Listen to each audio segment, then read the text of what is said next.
Well, good morning, TikTok. Good morning, YouTube. How's everybody doing today? Happy Wednesday, July 22nd to everybody listening. Hopefully you're having a fantastic start to the morning. I know I absolutely am. If you weren't watching Ben After Dark last night, I do have headphones now. I can understand when I'm modulating and when I'm not, which is always a nice feeling. What's up? What's up? Everybody's slowly trickling in here. Thank you very much for being here on a Wednesday morning. We've got a lot to get into today, and I'm going to be honest with you. I have an actual through point for the entire show today, old school outside the box style. We're going to be tying a number of stories that were in the national headlines together and relating that back to Wisconsin over the course of the next 2 hours, which is always a very nice feeling when things work out that way from a narrative standpoint. We don't get to make the news, though, we just report on it here. Um, Thank you very much for joining, and thank you to everybody who has been subscribing. There was a massive subscriber push yesterday. We're up to 740 subscribers as of yesterday afternoon, and hoping to continue watching that grow over the coming weeks and months here. But I really do appreciate the support. I posted my little petty message yesterday on my Book of Faces profile and the Gram of Instances. So if anyone didn't get a chance to see it, go ahead and check that out. It was the worst. Um, yeah, why not? Okay, so in any event, I do appreciate everybody being here though. So before I get into the actual political news of the day, I did want to double back. For those of you that are not frequent Ben After Dark watchers, it was its normal um Stevie. Stevie says the goal is to make me so successful that I eventually become a Republican. Is that how that works? You either die a hero or live long enough to become the villain? That could happen. We'll have to see. But Ben After Dark can go a number of different ways. And we were having a conversation. I was kind of teasing what the show was going to be about today, and we're going to be talking about a conversation about essentially canceling some of the ballots that were mailed in where people voted for Sarah Rodriguez. Um, in order to allow their votes to feel like they count more, if only we did ranked choice voting. We're going to be comparing that to a pretty shitty situation in New Jersey that plays right into Trump supporters' hands, despite not actually proving any of the points that Donald Trump is oftentimes trying to make. And then I want to tie all of that together with a conversation surrounding Pete Hegseth and the way that he was able to speak to the people at the Senate hearing yesterday, and how that relates to election security. So that's going to be the overall theme of the show today. But before we get into any of that, I was teasing um, a number of those stories yesterday during Ben After Dark. What's up, Susan? Um, and a random person joined the chat via TikTok yesterday. And he starts off saying, "Is this a political podcast?" And I was like, "Yeah." He goes, "Okay, good. I wanted to say nobody should see The Odyssey. It's woke trash." Now, I have not seen The Odyssey yet, but it's getting rave reviews by both audiences and critics. Really couldn't care less what critics have to say about anything. But when it's 95% of them plus 97% of audiences, you're like, well, okay. That probably means something. This movie's probably worth seeing. I didn't have 3 hours to go and see it on Cheap Movie Tuesday. Might consider going to check it out next week if there's time. Um, the reason I bring it up though is much like I often talk about on this show, he was coming at the movie from an anti-woke perspective. He could not verbalize what he didn't like about the movie. He just knew that it was woke trash and that people shouldn't be watching it. Now, for those of you that are unfamiliar, Elliot Page, who is a transgender individual, um, is in the movie. Don't even know who he's playing. As is Napita Luongo, who is a black woman playing Helen of Troy. Now, as a Greek, I'm the only one that is allowed to be offended by this, and I am not. So if I'm not offended by it, no white people are allowed to be offended by this either. So Those are the two main problems, and the anti-woke crowd has been feeling themselves the last couple years. They really feel like they can get any movie review bombed that casts a woman or a black person or a trans person or realistically anything other than a white dude into a role, and they decided to take on the GOAT. As Ethan says, it's a Christopher Nolan movie. It's probably excellent. Exactly. If Christopher Nolan does a movie, if you're a movie person, there's probably a pretty good chance you're going to enjoy that movie. He did Memento, Inception, the Dark Knight trilogy, Interstellar, Tenet, Dunkirk, Insomnia. The list goes on and on. Really doesn't miss.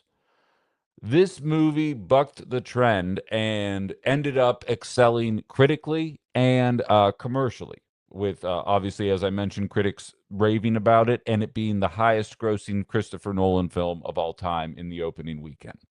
So I peruse, as a result of the conversation I had with this individual, Daniel, I believe his name was, I started looking into it to see how the anti-woke, Elon Musk crowd was dealing with it. And I came across an account, Gaz, that says, um, big discovery on Rotten Tomatoes for the Odyssey. The real audience score is sitting at 56, not the fake 97 that they're showing with their verified audience bullshit. The Reddit Coda Colon Action user figured out how to see the actual numbers behind art Rotten Tomatoes manipulation. Exactly what we've been saying. Real people are dragging this butchered mess, but Rotten Tomatoes is bending over backwards to protect it. Classic. To which Elon Musk posts a picture of a face going like this. If you're listening to this, I raised one eyebrow and made a concerned face. Smartest billionaire in America. Oh, trillionaire in America, ladies and gentlemen, Elon Musk. Now, what's funny is the anti woke crowd has been incredibly effective at what they do to movies, what they do to video games, basically what they do to any piece of art that does not comport to their vision of what society should be. These industries have caught on to that, and so they have put measures in there to make sure that you have actually seen the movie before you're reviewing it. If you buy a video game on PlayStation, you cannot go and click 1 to 5 stars until you have physically purchased the game, whether it's a hard copy or a software copy. The license of the game has to be in your possession for you to be able to review it. Otherwise, you do not get to put a vote in for the stars because, again, anytime a video game is starring a woman and she's not smoking hot, immediately a bunch of virgins troll that game until they make it look like it's the worst thing to have ever been made. Rotten Tomatoes did the same thing. So, in other words, the online virgin crowd wanted to make this a review bomb. They wanted to make it look much worse than it actually was. And Rotten Tomatoes got ahead of them. And so, counting people that didn't see the movie and just were mad that trans people exist, it was a 57%. But of the people who actually saw it, it's at a 97. And I'm so excited because Daniel actually came back after last night. Now we can all experience this together. Daniel, buddy, you going to be okay? Yeah. How's your morning going? All right. How about yourself? Pretty well. I do want to say one thing. I watched the SpongeBob movie last night, and I was still better than the Odyssey. That's just what I wanted to tell you. So we can talk about this now. Thank you for the permission. I appreciate that. And this is what we're dealing with. That's what's going on behind the scenes. That's why these movies get bombed. It's what happened to the Marvels.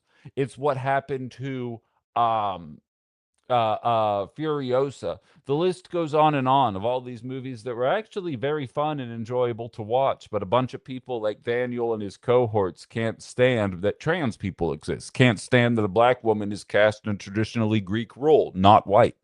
Um, and so I just wanted to start there to show you guys the kind of discourse that is going on online while we kind of watch our economy collapse in on itself. And I at least wanted to start there because last night just made me crack up. He's still trying to come back. He's trying to jump. You shouldn't be trying to jump into the deep end, Daniel, if you still need floaties. That's good advice for realistically anything in life, but especially on this show. Old Lib says, wait until he finds out Jesus wasn't a white guy. Yeah, they struggle with that one too. I remember rumblings about how the latest Superman movie was woke because it had content about Supes being alien, which, yeah, that's his whole deal. Daniel sounds like he lives in grandma's basement. The new Star Wars was legitimately not good, woke or not. Exactly, Stevie. And so that was what we got into in Ben After Dark. And I said, that's why I started a movie podcast back when I was employed at that shitty little radio station, because there's so many people like Daniel that the example I use, Stevie, is for the fourth Matrix movie. Like the Ben Shapiro's of the world were like, this is woke garbage. And I was like, okay, maybe it's pretty good. And then I went and watched it. And I was like, oh no, this sucks. This movie objectively sucks. This isn't fun at all. And I was like, I can never tell when a movie actually sucks or whenever the basement dwellers are just mad that there's diversity in a casting. And Star Wars Episode 8, I would count in there as well. I thought that movie was objectively trash. I really am not too high on most Star Wars movies though. Like my nerddom goes into horror and comic books. Star Wars, it's fine. I'm not offended by Star Wars. I just meh. I could take it or leave it. Um Ethan says the Marvels deserved to be reviewed, bombed into oblivion. How dare they make me see the singing planet bit? I died from cringe. I'm gonna be real, Ethan. I liked the singing planet. I enjoyed it. I'm a drama club kid, and the Singing Planet I didn't hate. And yeah, Furiosa slaps. I went on a rant about Furiosa during Ben After Dark yesterday. I freaking love that movie, and it was like at a 37% when it was in theaters. Now it's at like 90% and 88% on Rotten Tomatoes, and it's just being review bombed by the people that can't stand it when a woman is the lead in a movie. But so at least wanted to touch on that while we let people trickle in here. I'm trying to find ways to just talk about stuff that way I don't have to repeat myself a bunch of times as people trickle in. So I appreciate that everybody is hanging out here as I kind of go on one of my many, many movie rants. But I haven't even seen the Odyssey yet, but I can just tell it's going to be awesome. Looking forward to that very much. And good morning as more people are kind of popping on in here. Like zombie movies, not good zombie movies, the ones that own being bad. Oh, absolutely. I'm from Pittsburgh. That's where Night of the Living Dead was filmed. So we obviously have um an affinity for zombie movies there. Clean and Sober Nation, or Susan asking me, be honest, Ben, did you cry at Old Yeller? I bawled like a baby. Um, I've cried 3 times in movies. In Hook, when he says that when you get older, everybody has to die someday, because I was 5 years old and I didn't realize that I was going to die. Like that was my first existential crisis. I was like, wait, I'm gonna die someday. I was of the impression at that point that as long as I didn't get like hit by a car, as long as I was careful, I would just live forever. And then my own mortality flashed before my eyes. So I had a bit of a panic attack there. I cried in I Am Legend when Will Smith has to strangle his dog while he's singing the Bob Marley song that he always used to give him a bath to. I watched it in college, and my friends walked into my room while I was watching it, and I was laying in bed with like my covers up and like clearly bawling. I like screamed at them to get out of the room. And then, as I said, I told this story a week or two ago, but Guardians of the Galaxy 2, when Peter has to fight his dad, and then the guy that raised him kind of comes in and saves him. He's like, he's your father, but he's not your daddy. And I was like, I love my dad. And then I lost it there. Those are the only 3 times. Old Yeller didn't do like it didn't get me. It didn't get me. I'm sure like it is sad, and it's basically the same idea as I Am Legend, and I understand that, but the I Am Legend just pulls at the heartstrings way, way worse. So that's what did it for me. Good morning, Charles. Neon Legend saying watching Anakin burn. Okay, yeah. Because he wasn't bad, but because I don't like seeing anyone get harmed for any reason. I feel that. I feel that. He's very angry in that scene too. But in any event, don't listen to the trolls online. Go see the movie. Go see the movie, form your own opinion. When I do see it, I'll talk about it. And I do intend to bring off topic back so I can stop doing these movie tangents in the middle of my political stuff. But until I have the movie podcast again, you're going to just have to deal with my tangents sometimes. Atreyu's horse, that's up there. Where the red fern grows. Yeah, there's a lot of sad ones out there. But okay. And on to the real news of the day now. I want to start in the, and I have to call it election frogs because TikTok is the worst. But wait, what's this? I cried at the end of Dead Poet Society when the boys stood on the desk. Meh. Yeah, I feel that. That one didn't make me cry, but it was emotional. I have to Google if a dog dies before I watch a movie with a dog in it. I actually made Erin the intern watch Smile because I knew a cat bit it in that movie and I knew it would mess with her. I didn't even feel bad about it. Um, yeah, and Star Wars 9 was worse than 8 by a country mile. But okay. So I want to start in the world of election frogs here. You didn't watch Ben After Dark last night? Yeah, Smile was great. Kalshi, which is one of the wagering apps. I have to be careful enough to say that as well because TikTok's not a fan of it, but it gives you odds on outcomes in life. I think sports as well, but it's more so in life. How long the president's going to talk, who's going to win an election, and always have the disclaimer: you cannot use these Kalshi polymarket apps on an election that you are going to vote in. You can get nailed for fraud if you are found out to have been doing that. So I'm going to announce this here, and it's really important. I'm sure most of you do not use these apps. I have never used one of these apps before, but if you're listening to me talk and you think you're getting a bright idea, don't. Okay, so disclaimer for everybody listening. Kalshi has odds, updated odds as of July 20th for the Wisconsin's governor's race. Now, Kalshi is one of those apps that it essentially allows for you to um, bet on outcomes that you think you have a thorough understanding on. They would not make up the odds to favor a candidate, at least not normally. I'm not saying they are above manipulation or anything like that, but I'm saying that it's probably not likely, at least at this phase of the career, because if they were manipulating the polls, they would end up losing their asses or probably getting found for fraud themselves. Nobody would be using it if the odds were too far skewed the other way. They currently have Francesca Hong at a 69% chance of coming out of the primary. They have David Crowley at 22%. They have Mandela Barnes at 5%. They don't even include Kelda or Joel in their standings here because that's how far outside of the realm. Like if they have Mandela Barnes up there at 5%, that should tell you where Joel and Kelda are according to what Kalshi is predicting. Now that is by no stretch of the imagination set in stone, but it seems as though that's the way that things are trending in this election. Now, um, the Wisconsin Democratic Party is currently asking the Wisconsin Elections Commission, the WEC. Here we go. Bang. All right. Dear Chair Mills and members of the Wisconsin Election Commission, on behalf of the Democratic Party of Wisconsin, I respectfully request that the Wisconsin Election Commission promptly rescind the updated ballot spoiling guidance issued on July 10th, 2026, and remove any social media posts or media statements which informed absentee voters that they may not spoil their ballots after the ballots have been returned to their clerks. The Democratic Party of Wisconsin has an interest in ensuring that its voters have a valid voice in the primary elections. The ability of voters to spoil their ballots after they have been submitted to their clerks will advance this interest, and the ability to obtain new ballots protects the voters' right to meaningfully participate in the democratic process. So I get it. Like and allow me to say that, and I said this yesterday, and I know it rubbed some people the wrong way that were in the chat.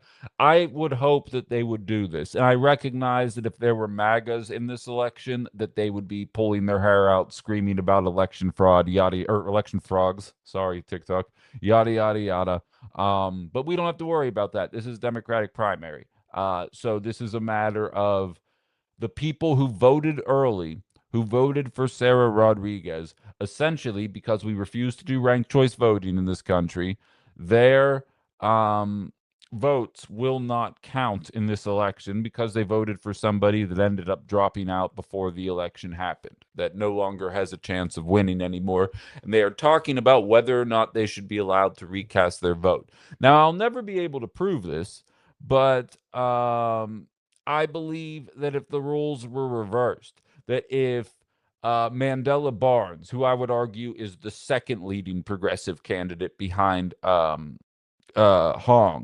if he dropped out of the race and there were a bunch of people that voted for Mandela that otherwise would have voted for Francesca Hong, I do not believe that the Democratic Party of Wisconsin would be making this same plea. I can't prove that. That would require me to live in an alternate reality. But you tell me if I'm wrong. Hit me up in the, like, you guys discuss amongst yourselves in the chats. Am I wrong that if a progressive dropped out and were taking votes from the progressive candidate, would they be pushing to drop that person? I believe no.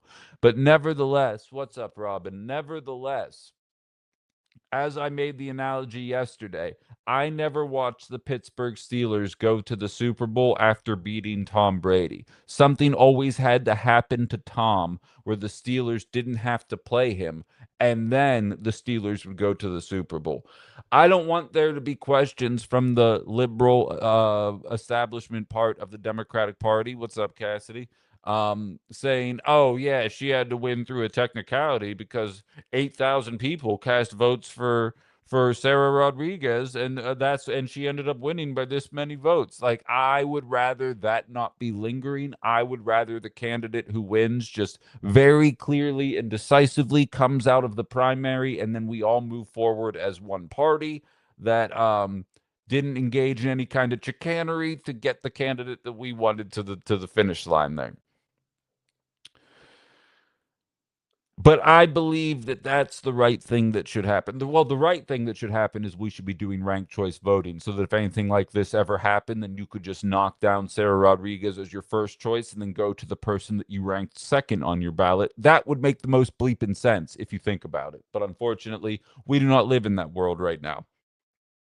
So, this story sticks out to me as just another effort for the centrists to kind of thumb the scale a little bit, but it's one that I can get behind. TJ says, I heard that a rule change, RE, the ballots happened right after Rodriguez dropped out. If so, that is sus. I agree. I absolutely agree.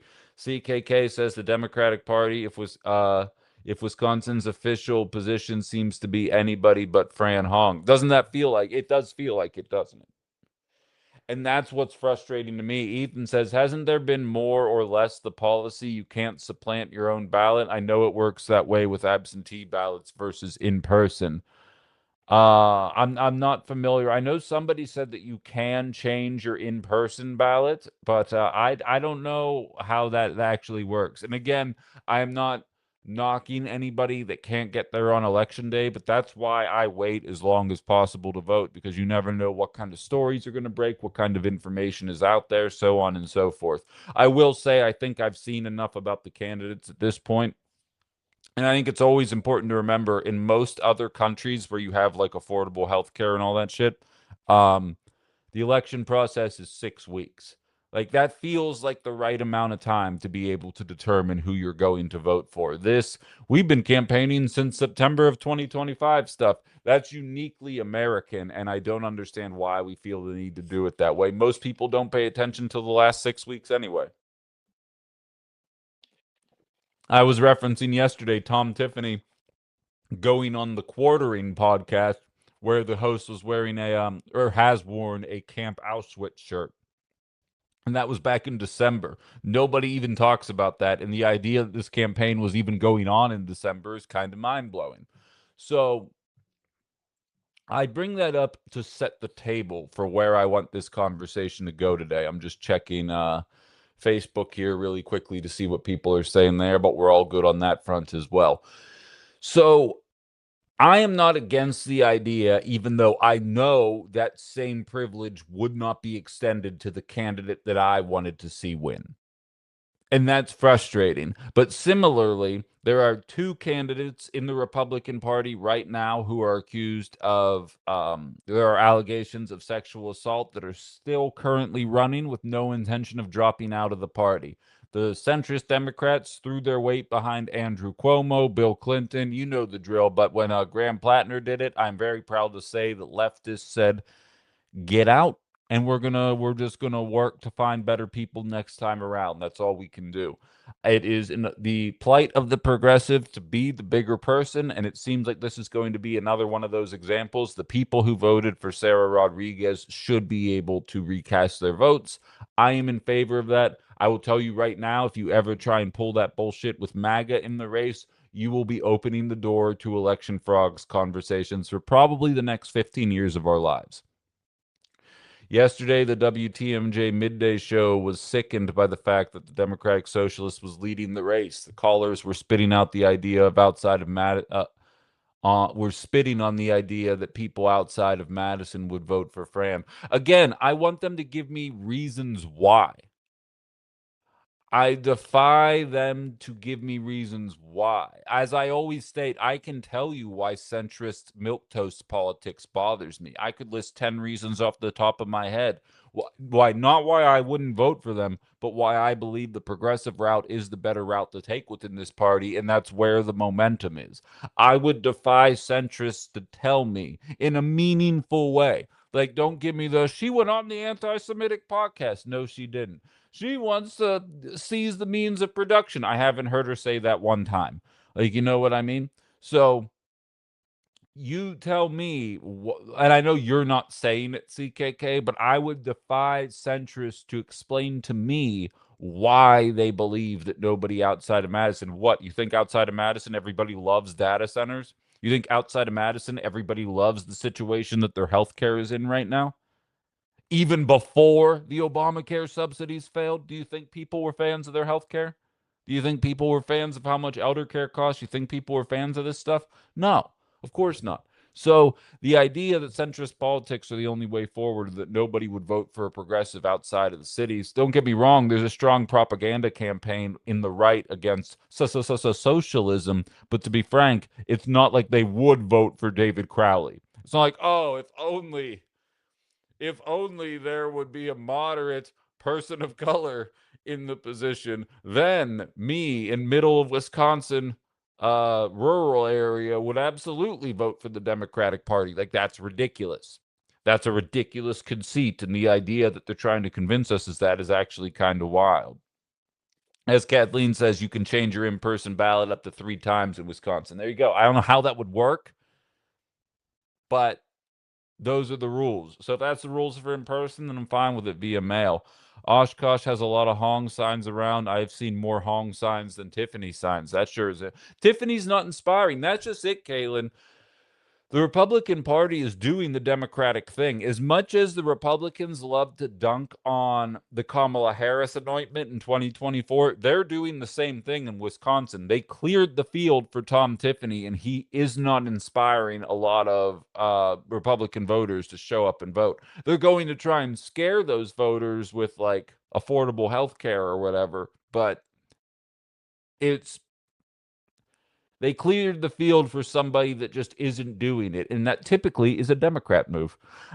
Kristen says people are scared because after MAGA, you can't trust your neighbors. Wisco can be progressive, but understand the history why people are scared because after cut her off after that.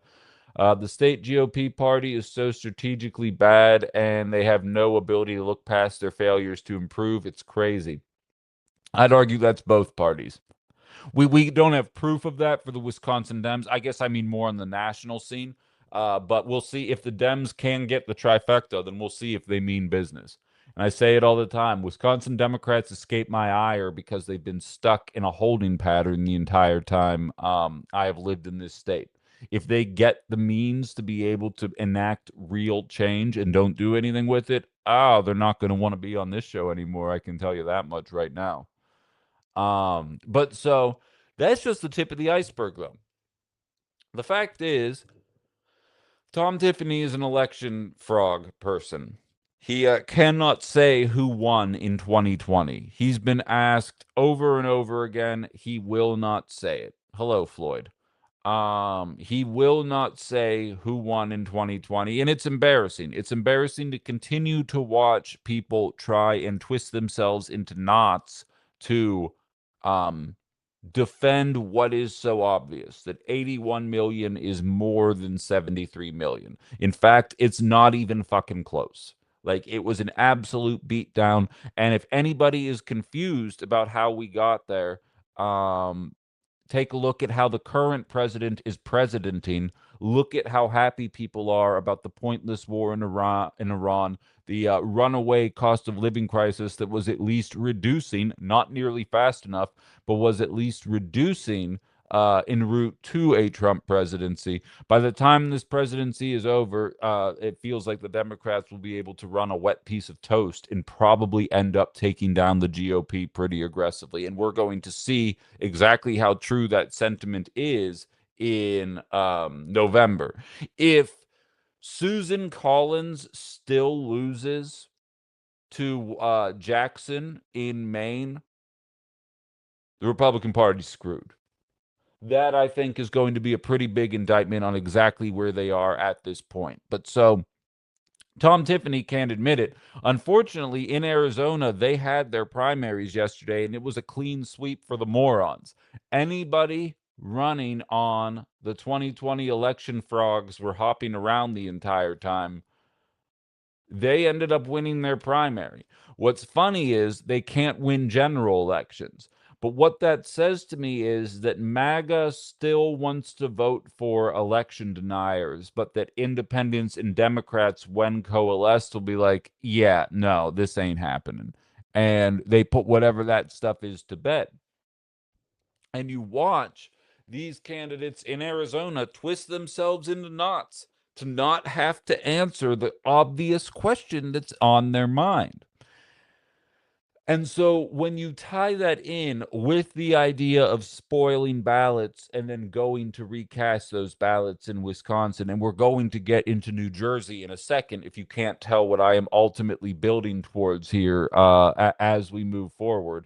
But you see a narrative where, as much as the level-headed parts of society have moved past these stupid arguments, there are people clinging to a false narrative despite the fact that there is no proof.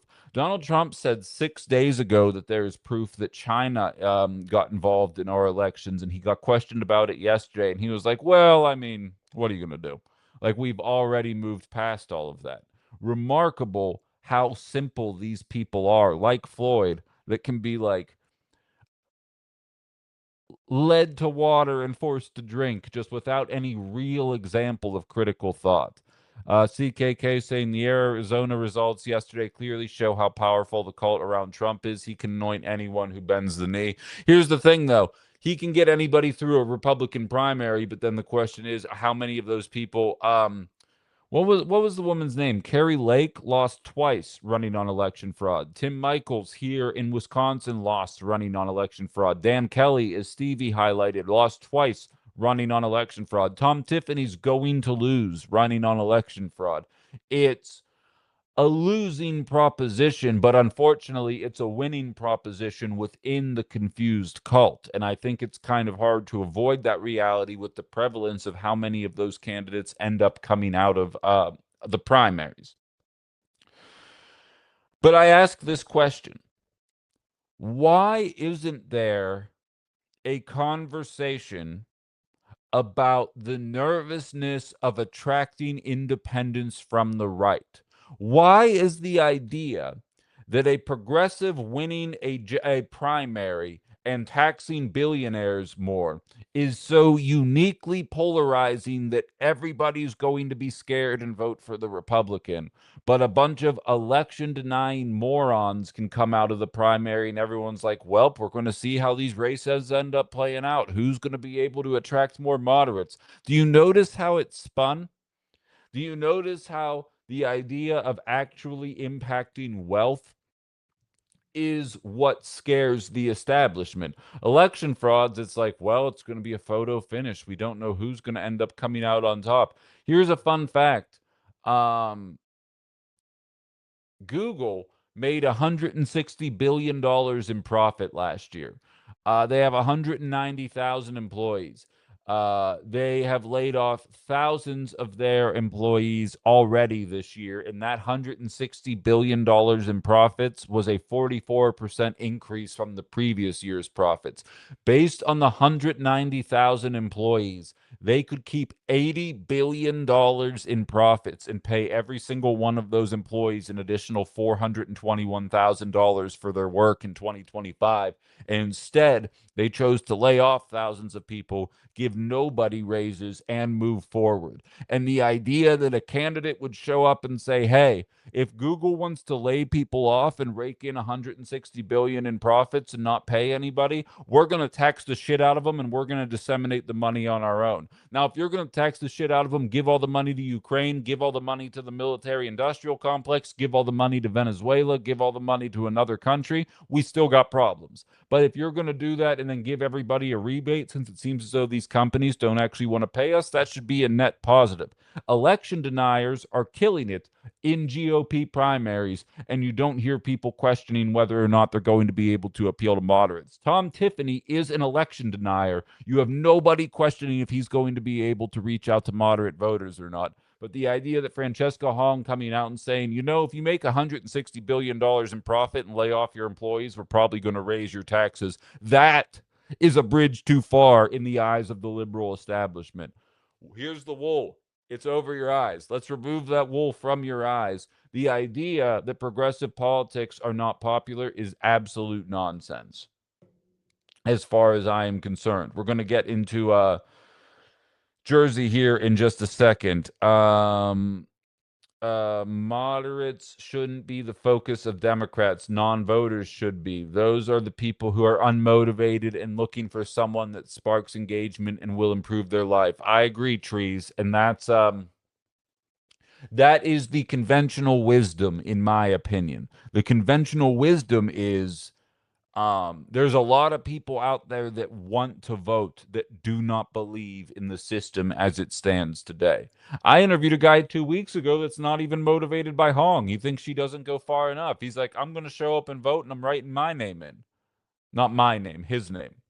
Um, He's like, because I don't see anybody who represents my true leftist values. And I'm like, okay, right on, which that is everybody's right to do so, mind you. I'm not knocking that person for thinking that way for a second. But I'm saying even with a Fran Hong in there are people sitting there like, you know, if someone really meant to mess with the system, I'd be here for that. Wisco Girl says, don't vote for your own name. You can't stop it. I didn't write my own name, but I'll tell you what, I didn't pick Hillary or Trump in 16, you know? Like, I get it. The worse the economy, the more people will vote against the establishment. Well, that's just it. It seems like both political parties' politics work better when they're not in power. The second they gain power and then do nothing to change it, the other party runs on the fact that they're not changing it while ignoring the fact that they also didn't change it. Democrats right now are mocking the idea that we are in the golden era of prosperity in America while they were all parroting the line Bidenomics is working 3 short years ago.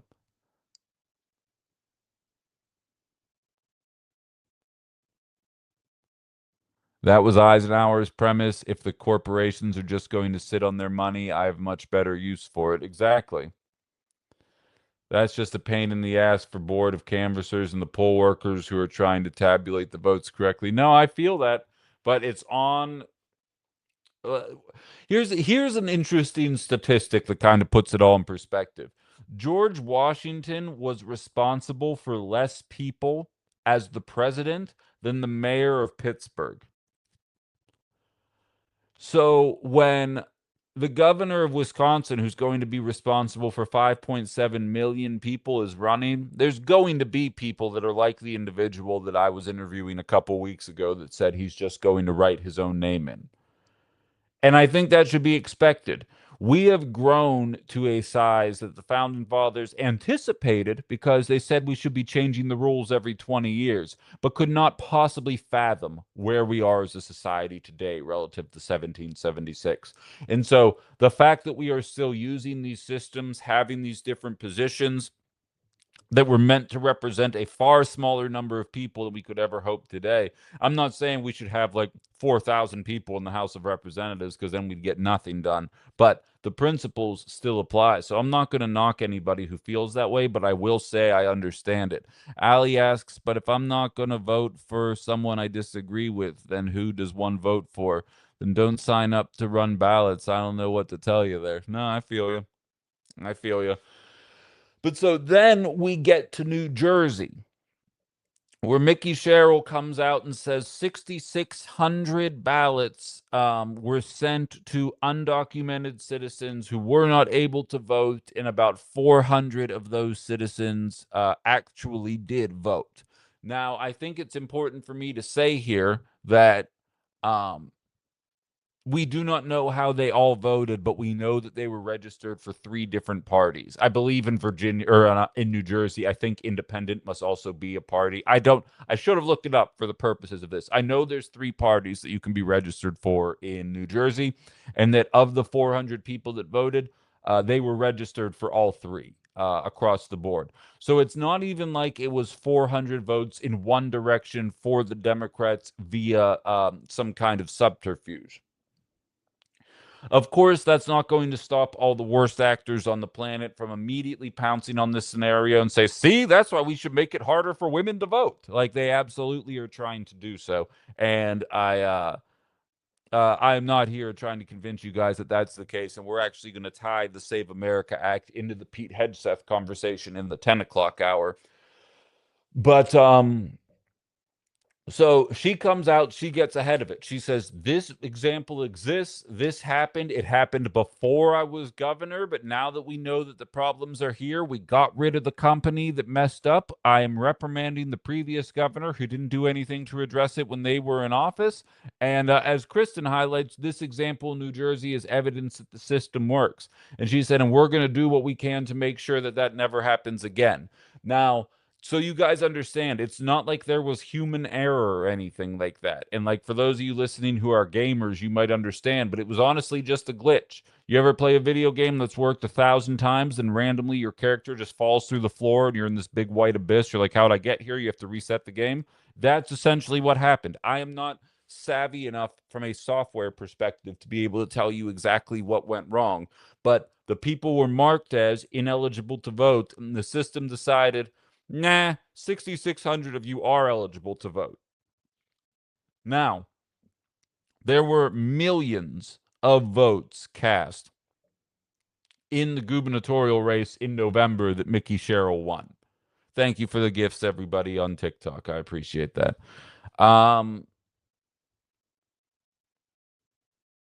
Do you know what percent, if all 6,600 people voted in that election, think of a percentage in your head of what 6,600 people would represent in an election for governor. And then I'm going to tell you.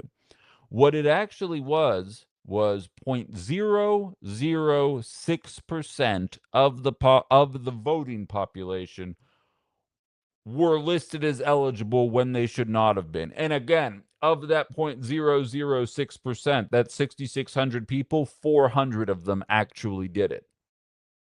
For some perspective, 660 would be 10%. So less than 10% of the 0.006% of the voting population fraudulently voted. And we do not know in what direction. We do not know if there were 170 votes for Democrats, 150 votes for Republicans, and then however 50 votes for the independent candidate, ultimately resulting in a net almost zero. And of course, the Republican Party is now running this up the flagpole, saying that this is an example of widespread voter fraud. And even one example of this is egregious. But I have to ask, let's say I actually believe them, and I don't. But let's say I actually believe them that they're being genuine with this interpretation of things. Well, then I would ask you, Why aren't they coming at this with the same energy when people are improperly removed from voter rolls? When people don't check the right box and all of a sudden they find themselves unable to vote? Because I hate to break it to you, as a result of Republican policies, there are many more people fraudulently being removed from the voter rolls and being required to re register to vote than there ever were being added to the rolls in the name of fraudulently doing so. So, where is that energy that we got to make changes right now? I can't believe Democrats aren't in favor. Blah, blah, blah, blah, blah. Where is that energy right now for the people that find it harder to vote now or cannot vote because of some fraudulent system brought about by people that cannot accept that Donald Trump lost to a sundowning old fool 6 years ago?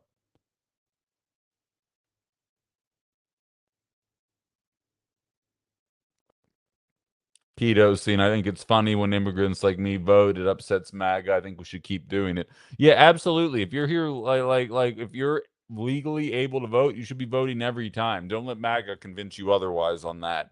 You absolutely should be voting, and I don't care who you vote for. That's what's so funny is if Republicans could just stop being so weird. Like, there's a lot of Latino voters that would vote for them.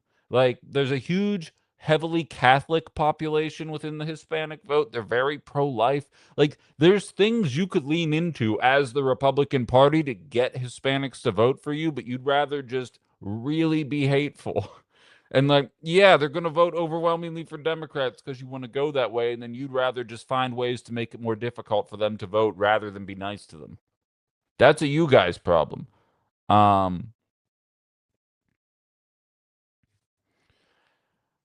what's this say here? Gotta protect them fraudulent votes, Super Joe says. Real voter ID has never been tried. Well, then, Super Joe, what the Republican establishment should do is put together a one-page bill that says real voter ID counts. Because right now, you cannot use your real ID on the Save America Act, I should say.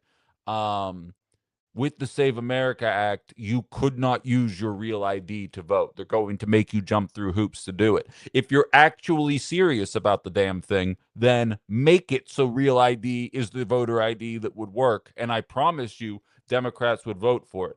I went to Thailand at the end of January this year. I did not have my birth certificate and I did not have a passport. It was a months long process that if there wasn't 2 weeks of sunshine and debauchery waiting for me on the other side of it, I probably wouldn't have jumped through all the hoops to go through what I needed to go through to get all of the paperwork necessary to get my passport. And the Republican Party is trying to make people do that because they know they objectively have a trash ass agenda that nobody takes seriously, and they're going to take a beat down in November. So they're trying to minimize as many women as possible because women traditionally vote for the Democratic Party. First mic tap of Outside the Box Unfiltered. I hope you guys enjoyed it. Did that have the same impact that it has when I'm on the radio? Um, Latinos are traditionally conservative for sure, 100%, 100%. But like, if the party establishment's line is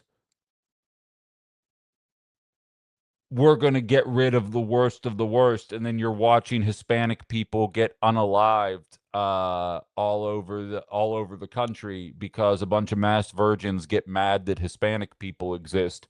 I don't blame them for not wanting to vote for them. And somebody highlighted Hispanic voters went in record numbers for Donald Trump. Absolutely, Democrats fucked up in 2020 from 2021 to 2024. I think Super Joe, I love when new people find this show. I am not defending the Democratic Party, not by a freaking long shot. Republicans control the House, the Senate, the presidency, and the Supreme Court, and everything is objectively worse than it was in 2024. That has nothing to do with Democrats right now. And the reasons why things are so much worse are directly as a result of Donald Trump's decisions, and there's going to be a reckoning for that. So instead of running on trying to fix things, the Republican Party is running on trying to make it more difficult to vote because that's the only shot they have at some kind of momentum going into November. Because what else are they going to run on? The expanded cost of living?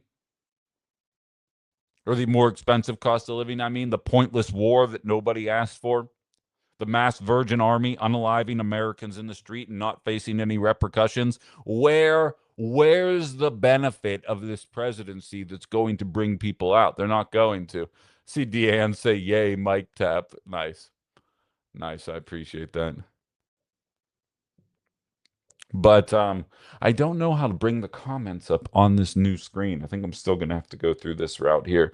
But so you see what's going on in Jersey, and it's bringing the Super Joes out of the woodwork, right? It's bringing the people out that are looking for reasons to scream about election frogs because they can't embrace the fact that their dad president is not particularly good at being president.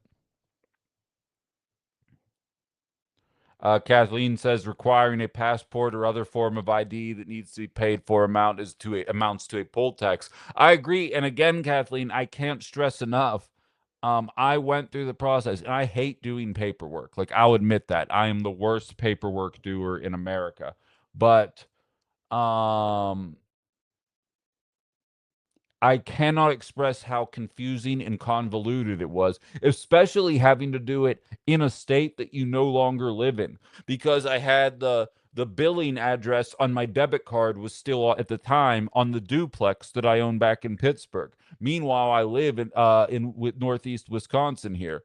Um, I didn't have a birth certificate that had pertinent information on it, and like, oh, in order for us to send you a birth certificate, the address on your driver's license has to match the billing address on your debit card, which has to match the address where you're currently living. None of that was accurate for me, and so it was almost impossible for me to prove that I was me. And again, waiting for me on the other side was 2 weeks of sunshine, booze, partying, fun, sand, beaches, all that. And I was like, oh my God, is this even worth it? Let alone now you're expecting a bunch of people to be like, hey, do you want to vote for this candidate that you're like mildly enthusiastic about at best? And if not, if you are, get ready for 2.5 months worth of going back and forth with government agencies, putting you on hold for 40 minutes at a time while you're trying to figure out the right way to do it. And there's people pretending that that is the better way to vote because they can't accept that their orange dad president sucks, Super Joe. Your dad president sucks, Super Joe. Jesus Christ, he's a rough one. Um, I had to bring a birth certificate to get real IDs. State IDs are free, but your stay. Um, I thought that voting IDs are free in Wisconsin. Again, in Wisconsin, I can just show my license and it counts.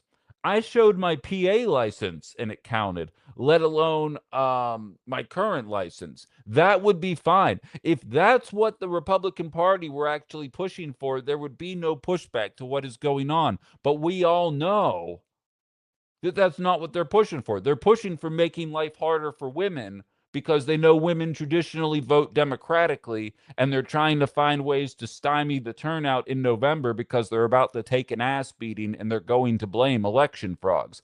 And you're watching them lay the groundwork for that eventuality. That's what their dad president's little meltdown last Thursday night was all about. It's why he got on his knees and was begging America, pass the SAVE Act, please. It's the only thing that can save the Republican Party right now. And it's why he was resoundingly laughed at.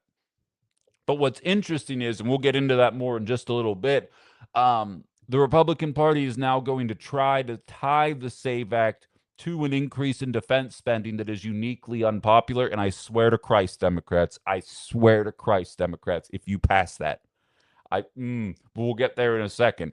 But so I will say what took place in New Jersey was an example of the system working, but the timing was bad. The timing was bad with what took place, absolutely, because there's such a push for this bullshit legislation that no one being serious actually takes seriously, but the Super Joes of the world will absolutely run it up the flagpole. The Daniels of the world will run it up the flagpole. It's a matter of not taking the bait, which is a skill that I have yet to learn, but it's a matter of not taking the bait and understanding they shouldn't be taken seriously. There are no real examples of widespread voter frogs in our system. There is no reason to change the system or not trust the system other than one spoiled little baby's reaction to losing an election. And whether it be the Wisconsin Election Commission um, deciding that they want to allow people that voted for Sarah Rodriguez to be able to vote again for whatever centrist they decide to support, whether it's all the election denying morons in Arizona coming out of their primaries and ultimately headed to some pretty bad beatdowns in all likelihood in November, or if it's what's going on in New Jersey, where there was an example of a mistake, a fraction of a fraction of a fraction of a percent of a mistake, and it gets even smaller when you look at how the people actually voted. Um, and it was corrected, and it's going to be fixed from there. TikTok thinks I'm a robot. Give me 1 second here. Shebang. There we go. Not a robot, TikTok, just good at the job. So I say all that to say election frogs has been on the minds of a lot of people over the course of the last 24 hours, and they're going to keep banging that Save America Act drum. And it's a matter of, it's not even a matter of the facts. Super Joe isn't coming at me with facts. He doesn't have evidence of voter fraud. He has emotion. He's angry his guy lost, and he's trying to find a reason. And he thinks he's trolling me because he thinks I'm a Democrat, and it just doesn't work that way. Um, but they don't care about the facts. They don't care that there are no examples of meaningful voter fraud in the history of America. They don't care that Donald Trump said the 2016 election was rigged even when he won because he lost the popular vote. They don't care that he's acting like the 2024 election was fine because he won that one. Facts do not pierce the Super Joes of the world. They're kind of thick, you know? Um, don't waste your breath on that kind of stuff. Focus on what matters. And what matters is, yes, accidents happen. When they do happen, they are called out for exactly what they are and they are cracked down on. And that is very difficult to avoid.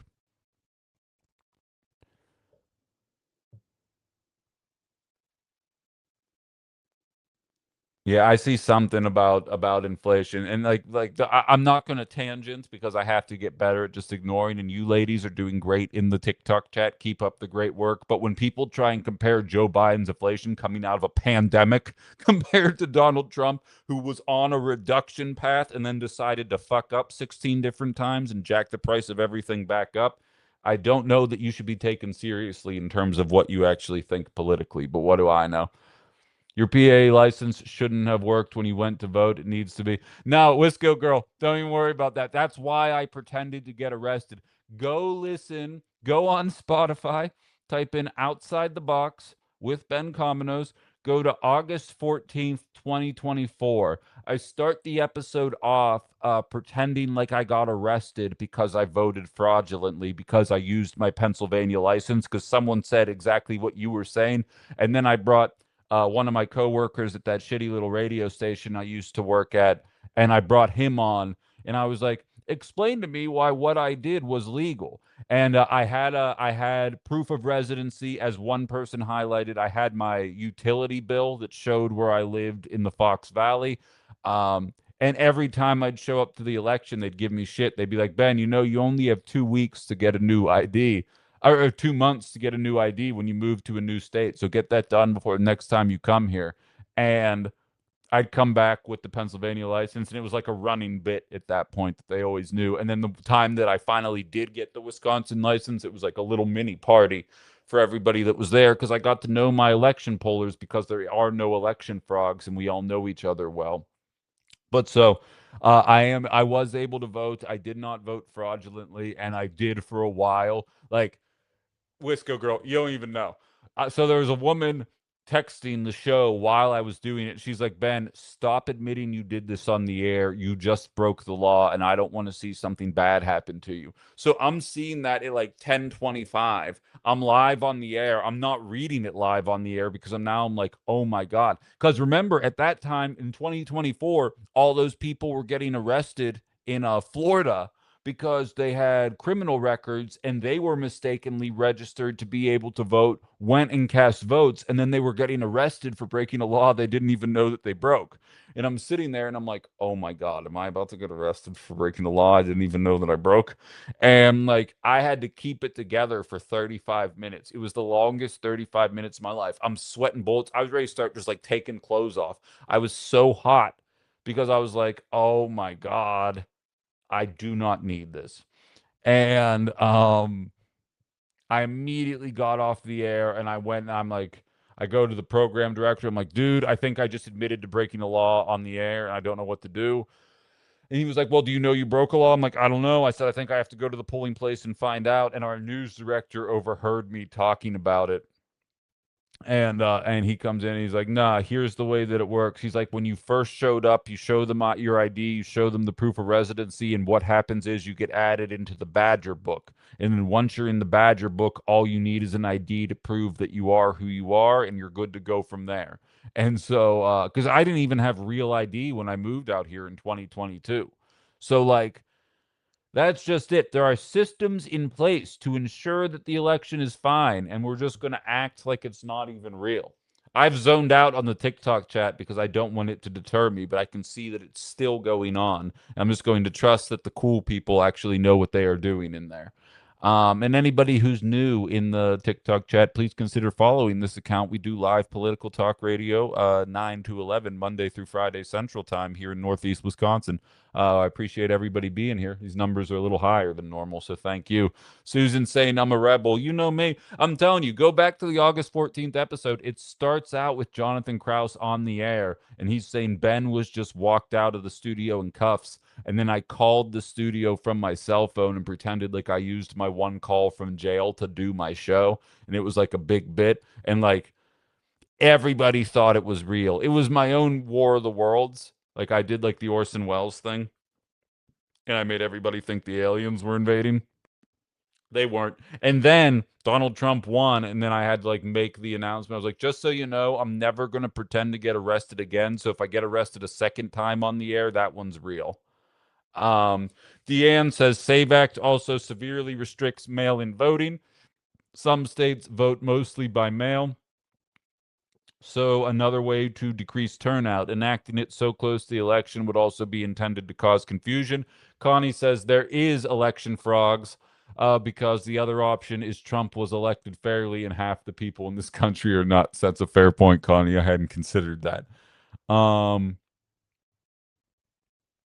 All I saw was you're waiting on the wrong golden shower, bub, and I've clearly lost the plot on TikTok at this point, but I love you guys. Um, our polling place is a bar, and it's most Wisconsin thing ever. LOL. I dig that. I dig that. Nothing wrong with that. Ethan says there's a lot of contradictory literature on what is approved ID. I was turned away from my Minnesota license because the poll workers didn't have a way to process the ballot. I was registered, but whatever. I'm pretty sure because I think you told that story the same day that I'm talking about, Ethan, on August 13th. And I think you were saying, Ben, I was turned away with my Minnesota license. I don't know how you're voting with a PA license. And all you guys were messaging me, and I'm like, oh my God, I'm going to jail. Oh no, I'm not built for jail. Um, I didn't go to jail and I didn't break any rules. And actually, you got screwed over by them not processing it. Um, what you should do is call your local news department in those kind of moments because the news director, if they're worth their salt, uh, will know the rules. I mean, obviously, there's a lot of AM talk radio out there that would just be like, "What about our emails?" And like you're kind of SOL at that point. But the principle still holds. How come I remember a recent small number of the confirmed cases of election frogs in Wisconsin being people casting Republican ballots that I just experienced the Mandela effect? Something very similar happened in Pittsburgh as well. I don't remember who it was. It might have been Dave McCormick, who's now a senator, but he offered $10,000 to anybody that could prove election frogs happened in the 2020 election. And John Fetterman, when he was fucking cool, found 3 examples of Republicans voting fraudulently, sent him the evidence, and said, send the $10,000 to the Braddock Food Pantry because he was the mayor of Braddock at the time. And and he actually used to be good at the job, just to show you. But now it's where we are. What's the Badger book? Just a list of Wisconsin voters with out-of-state licenses? No, it's literally every person voting in Wisconsin. The first time you voted, you were added into the Badger book, and then you never have to get added again. You're just in the book, and you'll see them scrolling through it to find you for the purposes of that election. Um, and again, I would not know this if I were not 100% certain I was going to jail. Um, for what I had done. But yeah, so everybody listening to me in Wisconsin who has voted once ever is in the Badger book. And then once you're there, it's why you don't have to bring a utility bill along with your license to corroborate where you live. I had to show up with my lease, my utility bill, my license, all of it, because I moved out here in August of 22, and the Mandela Barnes Ron Johnson race was 2 months later, and so that was the first election that I voted in, and Evers Michaels as well. So, yeah, so that's where that is.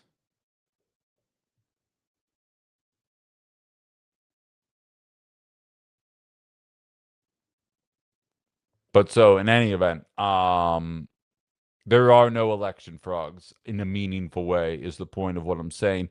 But it doesn't mean that they're going to stop trying.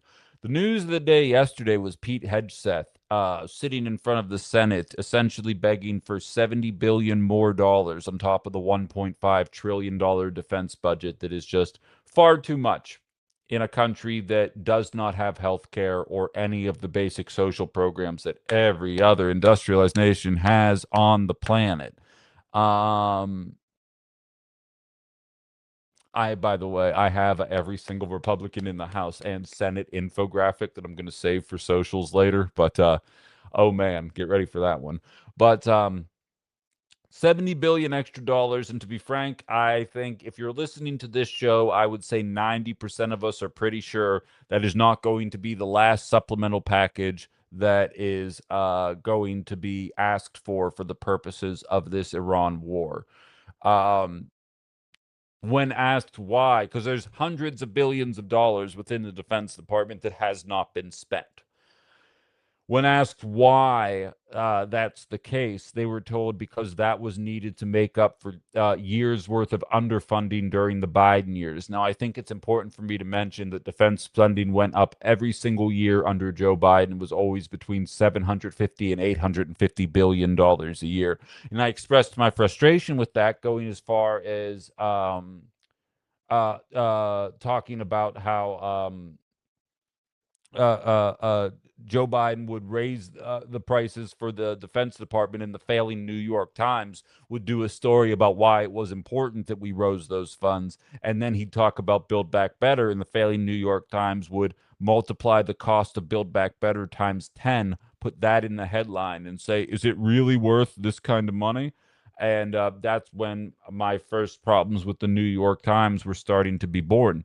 But so the idea that we've been underfunding the largest defense department on the planet is a laughable assertion. But of course, because we are governed by a uniparty, nobody capitalized on that line. And I said this during Ben After Dark, and before I tie this back into voter fraud, allow me to say the Defense Department has not passed an audit in the last 8 years. The Republican Party invented Doge. They have been talking about government waste, fraud, and abuse and accountability for the better part of the last 3 years. Not a single one of them brought up with Pete Hegseth while he was asking for $70 billion after a record investment in our already record spending Defense Department. Nobody was asking him about being able to prove where that money was going. The Democrats, who would tell you that democracy is at stake, who would tell you how important it is to beat the Republicans back in November, couldn't find the spine to stand up and say, hey, we can't seem to account for hundreds of billions of dollars in the Defense Department yearly.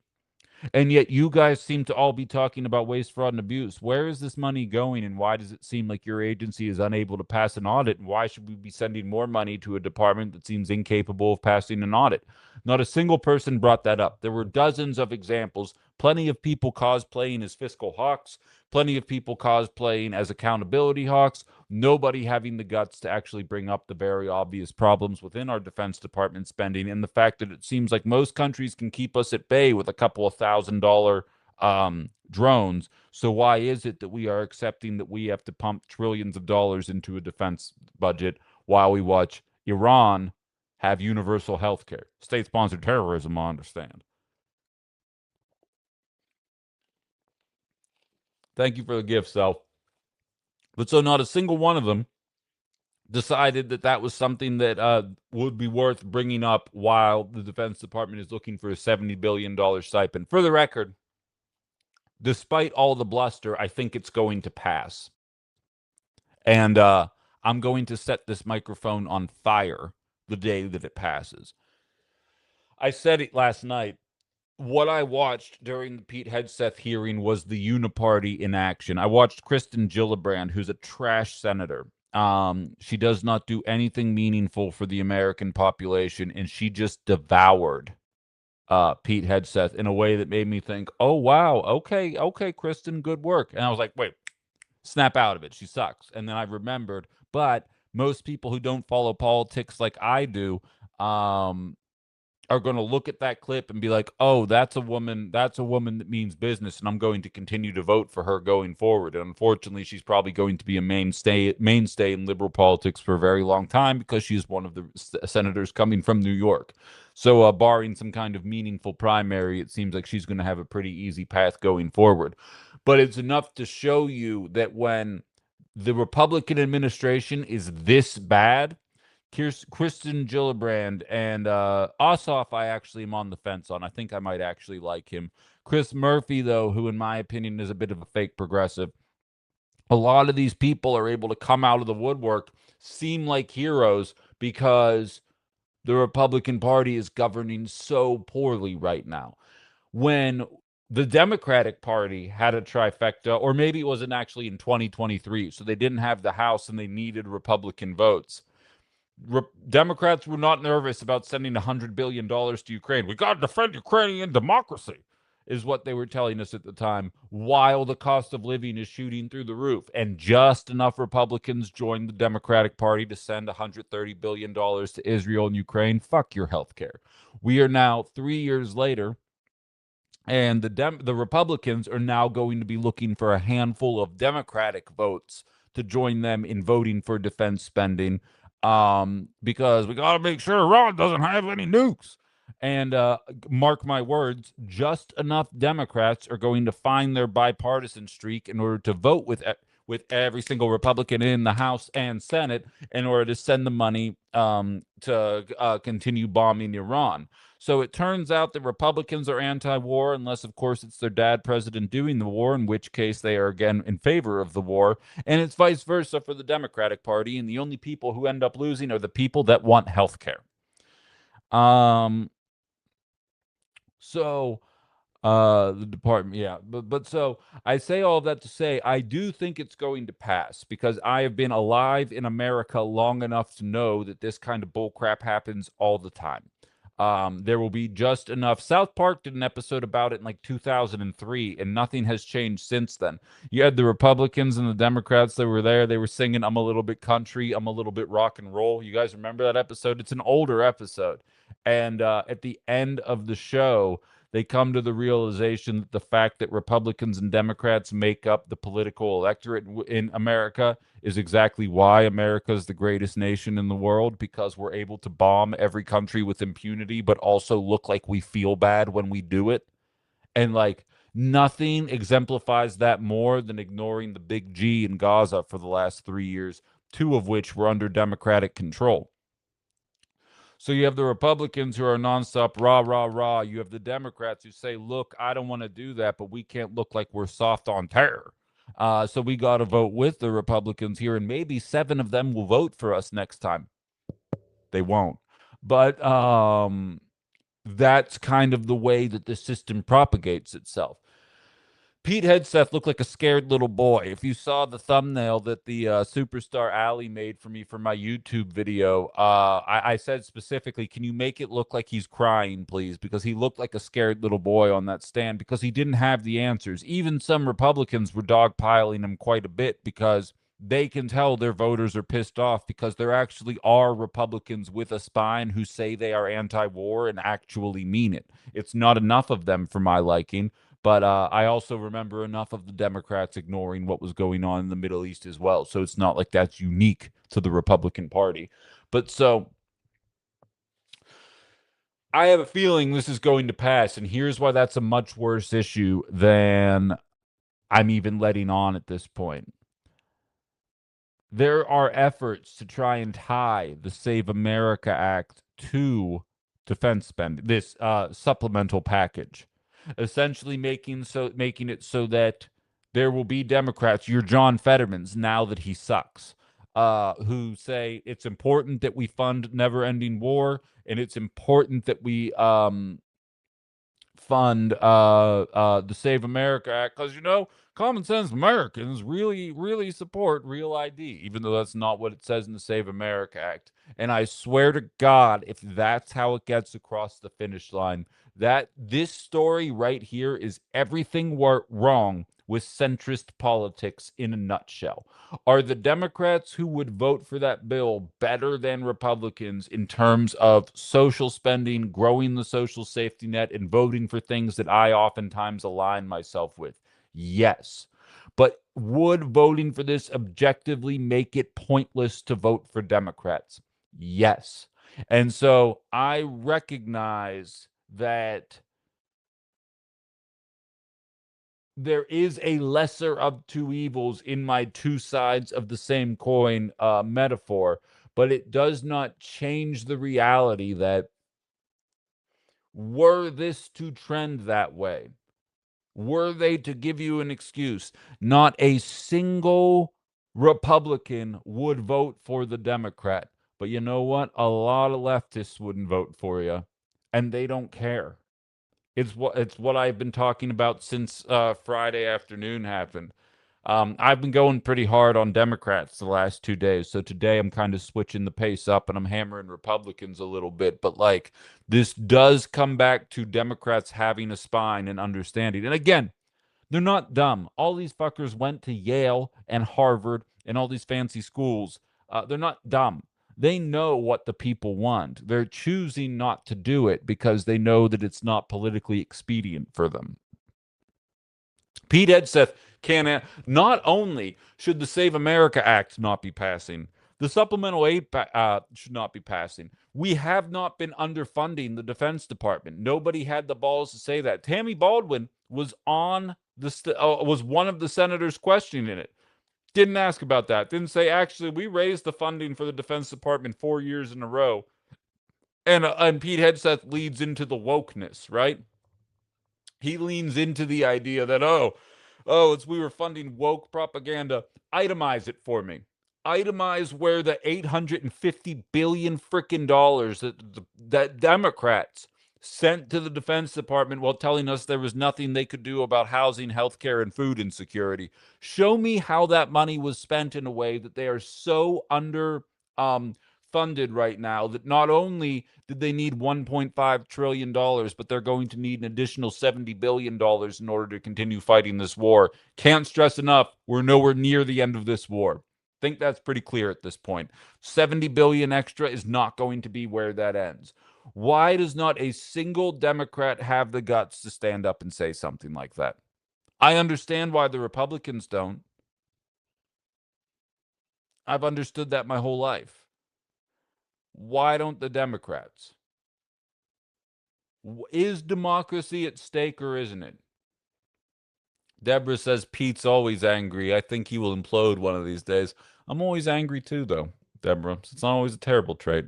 Hal asks, can they really implement it in time for the midterms? Time seems to be running short. I agree. I think for the purposes of, he's talking about the SAVE Act, obviously.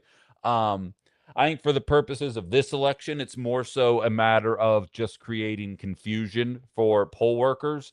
And then going forward, it would be a pain in the ass. But that's inevitably where this is headed. Kalen says, but this war was only supposed to last a few weeks. And Whiskey Pete said we destroyed Iran's army and navy. And he said that 2 or 3 times now. So we defeated them 2 or 3 times. And he was questioned about that. And he did not do a good job of answering. He absolutely messed it up. He not messed it up. I mean, he finds himself in a bind, and I'm not empathizing with him. He's a piece of shit. But he can't run afoul of his dad president, and he also understands that there is a contingency within the Republican Party that does not want this war to be happening. And he has to toe that line and talk to these people in that way. Democrats are more than happy to create theater surrounding it. They're happy to shake in anger at him and tell him, you're a failure. But they're not willing to highlight that the Defense Department has failed 8 audits in a row. They're not willing to question, if we're giving you guys $850 billion a year for the last 4 years, why don't we have a stockpile of weapons already? How have we already run out of that stockpile this quickly, despite having the most advanced military on the planet, and more importantly, most expensive? Why was that not part of the discourse? And I know the part of the answer is because that would mean that the Democratic establishment also did a poor job of managing the Defense Department, which they did. But that doesn't change things. We should be demanding those kind of answers. Ethan says Tammy doesn't care about anything but having soy or oat milk, not called milk. I mean, she is a bit of a Jedi in terms of media hits. I had her on my show 3 or 4 times, and they do a good job of reining you in. I can say that as a media person, or maybe I'm just wasn't experienced enough yet. I don't know, but very rarely do I feel outclassed in an interview. Pete Hegseth did it to me, and Tammy was difficult as well. They tell you be here at this time, and then they're 15 minutes late, and then they come on. They're like, okay, you have 7 minutes, and you have to be out in 7 minutes. Then you ask a question, and she talks for 4.5 minutes, and you're like, well, don't think we're gonna get very far into this one today. We'll see what happens. But I'm working on it, you know. What are you gonna do? The argument doesn't work. They don't run on we'll do the same job as Democrats. Right, exactly. Like that is what our politics is, though. They can't say that out loud, but fundamentally, that's what the two-party system is, and that's why people like Fran Hong run into such resistance. Because when somebody actually represents a change to bucking that system, that's when people come out of the woodwork. And Lorelai says, too bad the Dems couldn't extend an olive branch to the progressive voices with all the momentum. Oh, isn't that the truth, Lorelai? I mean, because I don't think they want to. I think they'd rather lose to Republicans because despite all the bluster, you know what Republicans winning means? You get to campaign on it. You get to fundraise on it. You have something to run on. When you're not in power, that means all the failures aren't your fault. And you can run on, I can fix those failures.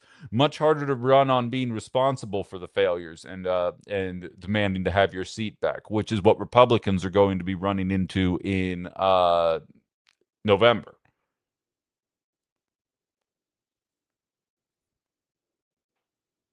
Stevie believes the Save America Act will get tied up in court even if it does pass. Probably. But again, it's all about the chaos. It's not about getting it across the finish line. It's about the chaos. He's going to say it was rigged. Like, we're all on the same page here. I'm already embracing it. Part of me believes that's why I don't have a show right now. Well, I mean, I don't have an FCC show right now.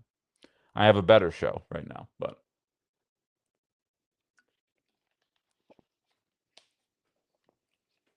Ali says it's the fact that we are that close to fascism. I mean, yeah, and like, and that we don't have a party that meaningfully wants to push back against it.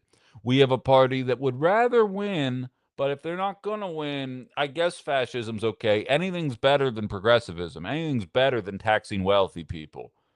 Google made 160 billion in profit, not revenue, profit. Why would California expect to tax that at 5%? You know what I mean? What is that? 160 billion, which means 16 billion. So that means 8 billion would be 5%. Think about that for a second. Gavin Newsom and Xavier Becerra have both said they are against the idea of a one-time 5% tax on the 30 billionaire companies or 30 billionaires in California. One of them would be Google. That would take them down from $160 billion in profit to $152 billion in profit. And liberals are acting like, yo, are we getting a bit too extreme? Are we getting too extreme for the moderate voter if we're going to start taxing people at that rate? Resistance Radio, what's up, friends? Didn't he start like an election integrity army recently? I'm getting so fucking sick of how does Hong beat Tom Tiffany rhetoric when Dems and Wisco are just throwing at this point. Yeah, exactly. Um, that's kind of been the theme of the entire week, realistically, but especially this show today. It's hard to stomach for me. Ali says we cannot take Bezos's next yacht. David Schubach, who's running with the Green Party up here in Northeast Wisconsin, says I'm so progressive that I make Flo look like a State Farm rep. Like that. Tony says, here's an idea. How about Democrats agree with progressive policies and make it happen in November? Again, all I'm ever calling for is for Democrats to explain to me what it is about Democratic policies they don't like. What is it about a 5% wealth tax on every billionaire that is viewed as extremist, but Tom Tiffany running on the election was improper? Is how are we got to find a moderate to be able to compete with that? Where does that logic stem from? Because it's getting old, and I don't think it's backed up in any kind of reality anymore. Whoops, wrong way. It's because they legitimately had their soft spots pushed as infants. Okay. Yeah, no, but I mean, it's difficult to avoid, and I swear, like, it shouldn't be hard for an anti-war, actual leftist party to say, you got $1.5 trillion in the defense budget. You have hundreds of billions of dollars that you have not allocated yet. And you're coming here for 70 billion more dollars. I'll tell you what, I used to do this to the Democrats. We're going to do it to the Republicans now. I am not saying that you have to build every homeless person in America a $100,000 home and give it to them. I am not saying you have to do that. I'm not saying I'd be mad if we did it. I'm saying you do not have to do that. If we did that, there's about 800,000 homeless people in America. 800,000 times 100,000 is $80 billion. Pete Hegseth right now is looking for $70 billion on top of a $1.5 trillion budget where a lot of it has not been allocated yet. If there were no pointless war in Iran, do you think there would be conversations about building $100,000 homes all over this nation in order to do something about the cost of housing in this nation? No, there absolutely the fuck would not be that conversation. And that is not uniquely aimed at the Republican Party, because I made this exact same comparison when the Democrats put together a $130 billion package for Ukraine and our allies in the Middle East. So this is the uniparty in action. Yet it seems as though most people cannot grasp the fact that this happens regardless of who's in power. And again, if you hate the idea of giving homeless people homes, don't get bogged down in the example that I gave. Get bogged down in the fact that we would not be talking about addressing the real problems that we talk about on this show all the time if there were no war. We would be talking about finding ways to cut other social programs rather than investing in them. I'm saying. What we got here? And then saying Crowley is an establishment the entire time, the establishment's behind him. Not only is he saying he's not establishment, but he's saying he's not establishment because he's black. And like, don't get me wrong, I understand the philosophy behind that, but policy matters more than identity when it comes to establishment politics. And that's such a cop out that I believe there's a lot of guilty white liberals that will fall for it. I don't think many progressives are going to be too afraid to call that line out. I know I'm not. And I'm sure I'll be labeled a certain way for doing so. Um, Where are we at here? And I love when they say, "What do you want us to build them tiny shacks?" And it's like, yes, that's 100 times better, 1,000 times better than most, 1,000% better than most of their conditions. Exactly. And tiny homes are 30 grand. Like I'm saying, 100 grand, including like mental health services, including career services to get people employed and back in the workforce. Like they did this in Denmark, and it's a much smaller population, but their GDP per capita in Denmark is way lower than ours. So we can absolutely afford to do this. Everybody wants to walk around bitching about the homeless population in America. Nobody wants to do anything about it. We're shutting down mental health facilities. We're making it illegal to be homeless in a lot of states, both Democratic and Republican. Um, what's up, Trocken? It's not particularly difficult to understand this. Um, and yet we'd rather just wait and spend it on bombs, whether it's Democrat or Republican. But at least when Democrats are in office, you also get the Inflation Reduction Act. You also get to cut child poverty in half for 2 years before exploding it back up. Thanks, Rantoni. I love you too, man. Um, it's not hard. People focus on identity so much when the only identity that matters is rich versus poor. Well, that's intentional. There's actually, I reached out to a journalist who wrote this story back in 2024, but it was and I've said this on my show 1,000 times before, but it's always nice to see when other people kind of echo the same sentiment that you have. Um but it's the idea identity politics comes from the center, not the left.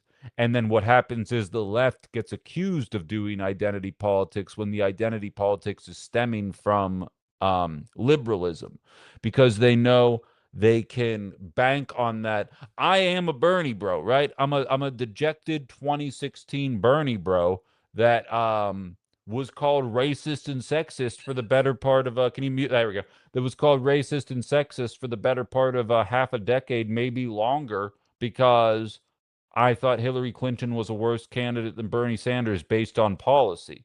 When Bernie says, let's break up the banks, and Hillary Clinton says, breaking up the banks won't fix racism.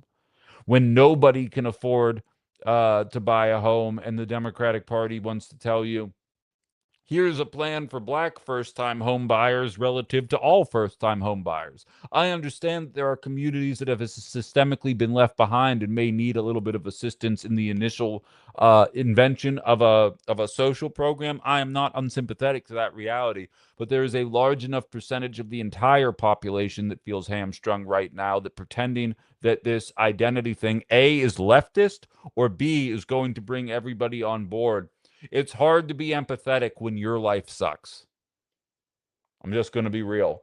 I was on the path graduating from college for to be frustrated, and thankfully I had friends in my life and people in my life that kept me, focused. And then once my life was kicking, it's pretty easy for you to look around and be like, "Oh God, there's so much wrong with so much," and I understand why a lot of people that aren't in the position that I find myself in look at this, be like, why would I show up to vote for this when you're not doing this for me? It's selfish, but I get it. We got Ali on hold on the TikTok. Hold on here. Let me there we go. What's up, Ali? Is it still echoing or is it good now? Yeah, you're good. Okay. I had two things. One, from like studying a forensics point of view, like going into the field, addressing poverty is one of the main things to address crime, deviance, anything like that. That's what they teach you in a college setting. It's not like it's not studied. I just wanted to bring that up because that sort of goes into my second point. I actually have been homeless more as an adult than homed due to one, my mother, and then a house fire. And I think a lot of people sort of that either don't go through that experience, which I wouldn't wish it on my worst enemy, or don't really know too much about different things that like get taken away from you when you are homeless. Like when I was homeless, like I didn't have an address to put anything on anything, so I couldn't get mail, I couldn't register to vote, I couldn't get a bank account, I couldn't do anything like that, and I couldn't open a PO box because I couldn't get a bank account. So then, freshly 18, I had an address, had everything set up, and then I couldn't do half of the things I normally did, even at 17, like with a job and everything, because you lose the ability to have a job or have some source of income because you don't have an address. And there's like all these different things that simply just not having one location to send mail, to bill things. Like you can't go to the doctor because they want an address to send your bill to. You can't go. And that actually happened to me. And I have a bunch of chronic illnesses and now I can't touch it because I can't get insurance. And just simply putting enough resources into allowing people to put an address down will then grant so much more freedoms to those that are homeless that they would be able to vote for candidates that would help them. They would be able to go out and get a job. They would be able to have money in a bank account to where they can get a house because if you start homeless, you really can't get a home. You don't have housing experience. You don't have all these things and no one really talks about that because no one ever wishes that they were homeless. And it's sort of one of those things I think in American culture we don't talk about. We all see it, but as long as we don't talk about it, it's like we don't see it. And that's all I wanted to sort of include just from my experience. Absolutely. And I even add on top of that as well, what always stuck out to me is a capacity to clean yourself. You got to get a job. You got to get a job. And if you can't shower, if you can't shave, now you're going to make a first impression as somebody that's been out on the road. Let's say you're lucky and you get a job 5 days of not having access to anything like that. How are you going to look? How are you going to smell? What kind of first impression are you going to put forward? And then that's how you're supposed to get the employment. Then you get the employment that's, if you're lucky, $15 an hour. And then where are you going to go live from? How long does it take you to save up from there? It's such a slippery slope that I think a lot of people think it's impossible for them to be there. And I'll tell you right now, if I didn't have the support system that I have in place, I'm not saying I'm teetering on homelessness, but I can see how quickly things can spiral when your life when the rug gets pulled out from under you for no reason, you know? Yeah, and I would argue now with the status of our economy now. I mean, you just witnessed it with your insurance and no longer having a job when it came out of nowhere. Like it can affect anybody. Yeah, Like people aren't going to be able to go out and get interview clothes if they're cut from their job, no notice or anything like that. They can't go out and get the things that they need. absolutely. Absolutely. We got another person hopping on. I appreciate you sharing though, Ali. I know that was personal, Yes, so thanks for thank having you. me on. Yeah, no problem. Let's see here. Okay, I think we lost the other one. Oh no, T Rock, and what's on your mind, man? We got you. I just want to echo what Ali said there.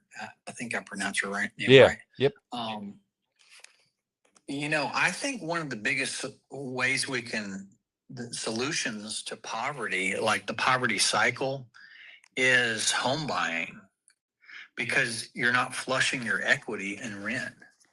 I mean, now, granted, the cost of a new home or any kind of home is gone through the fucking roof. Yeah. I mean, it's so difficult to like get into that, and part of the reason is because people don't have enough disposable income, and they just, and then these people come along here that are these rich investors, and they buy up these homes with their deep pocket spending, and then that drives up the price of the home market, and it prices out everyday Joes, so they don't have a place to live. Yeah. And then they'll rent out that house to a family, and you're flushing all your equity.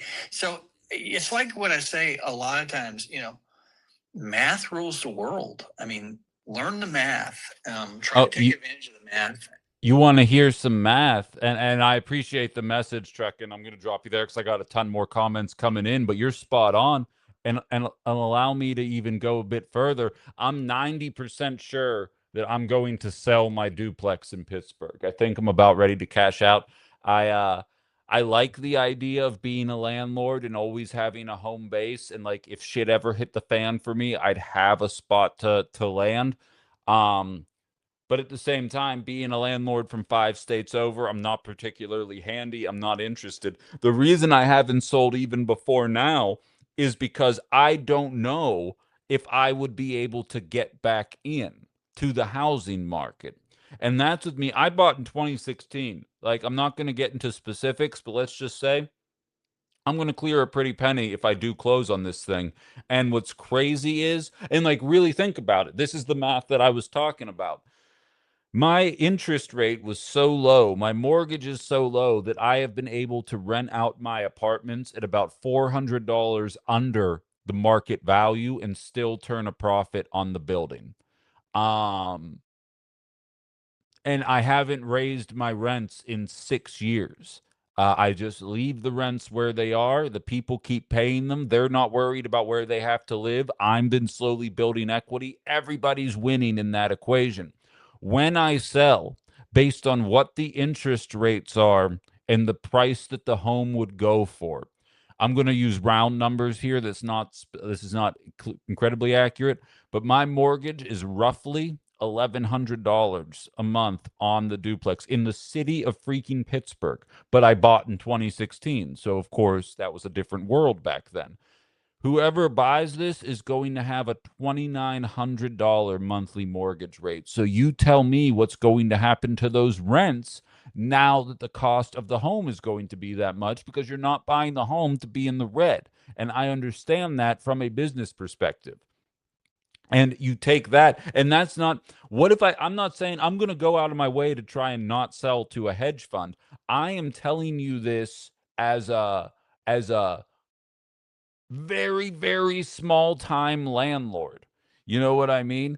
I am I got the one unit. You know what I mean? Like, or the one building, 2 units.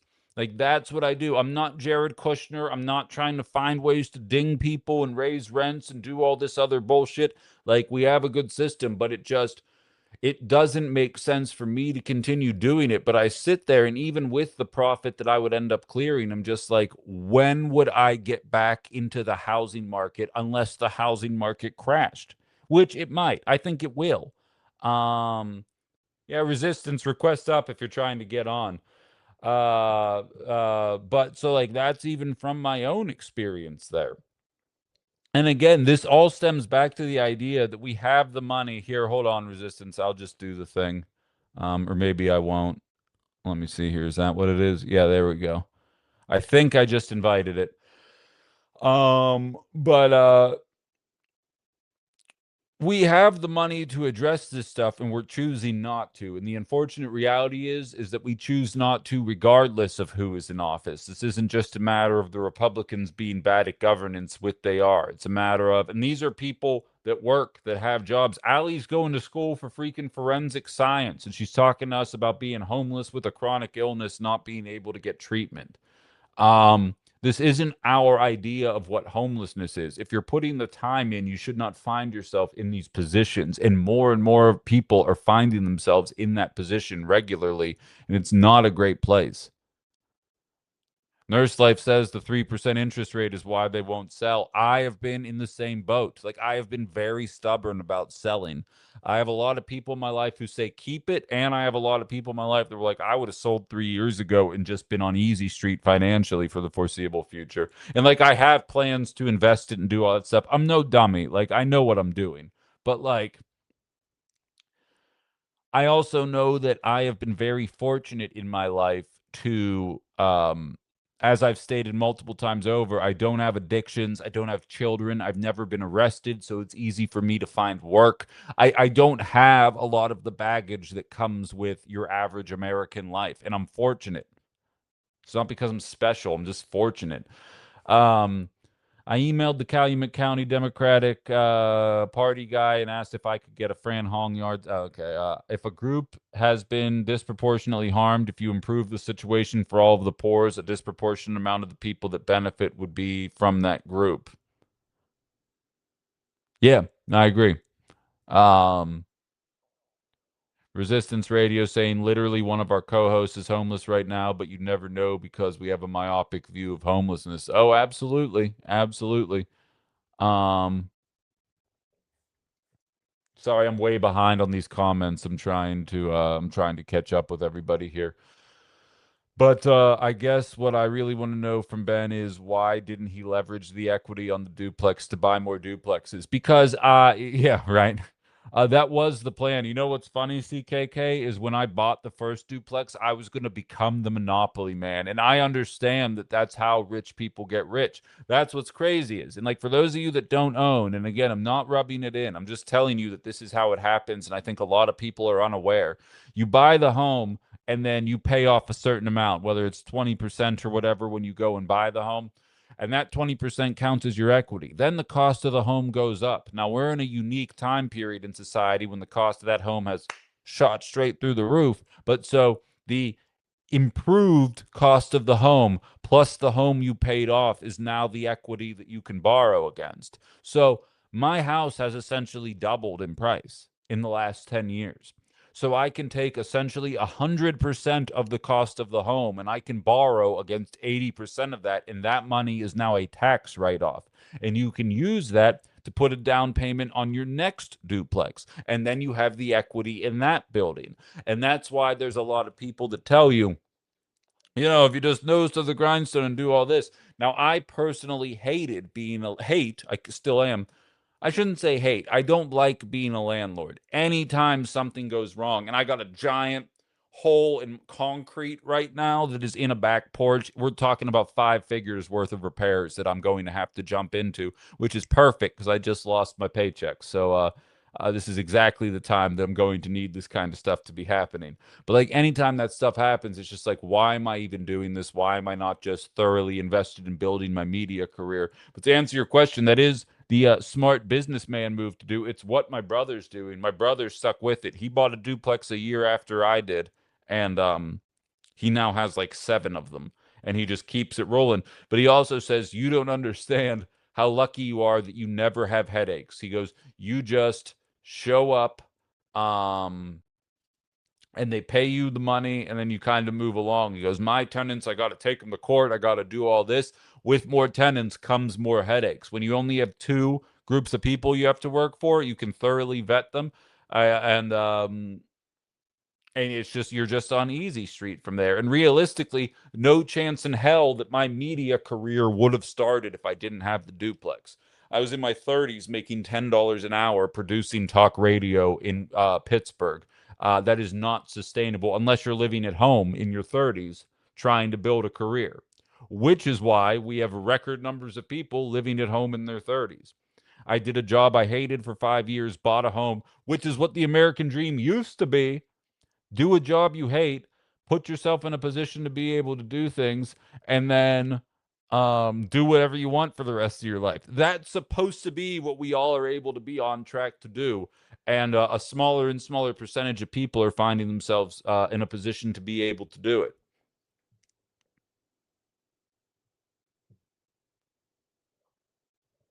I see you figured it out here, Resistance. Who's on the line? Yo, Can you hear Dane, me? what's up? Yeah, it's me. But yeah, no, I love the everything that's been said, and I made the comment earlier. We have such a flawed view of homelessness. Like people don't realize that like 50% of like homeless adults are employed. Sure. Like it's, and then like I said too, like we have a podcast co-host. One of our co-hosts is homeless, and like people don't realize it because they think that it's just living in a park. But it's like you could live in someone's car and you're homeless, or live in your friend's house. I remember there was an article written, it was about the concept of the hidden homeless. And this was like probably more than a half a decade ago. And it described essentially exactly what you're describing. Crashing on your friend's couch is still technically homeless, but you have a home. People don't have to step over you on the street. Like, for some perspective, coming from the city of Pittsburgh, there was a Sunoco gas station about a quarter of a mile away from the apartment I lived in, and I would have to walk past the same 3 homeless people, to the point where you get to know them when you're in the community. We have hundreds in Pittsburgh. The Fox Valley is kind of lucky in the problem. Not to say there aren't issues, but it's nothing compared to like a more metropolitan area. And so, as you highlight, people find workarounds, but the issue oftentimes is much worse than people realize. Yeah, no, and I always like to bring up there was a study that the University of British Columbia did where they gave unhoused individuals $7,500, and surprise, surprise, guess what they did with that money? Right. Like it's a no brainer, and like I had said earlier, people are like, oh, what do you want us to just give them houses? And when you do that, the results speak for themselves. Yeah. No, oh, that's the truth. But unfortunately, if people believe they'll buy booze with it, that's what they're going to believe. And there's really no way to work around that.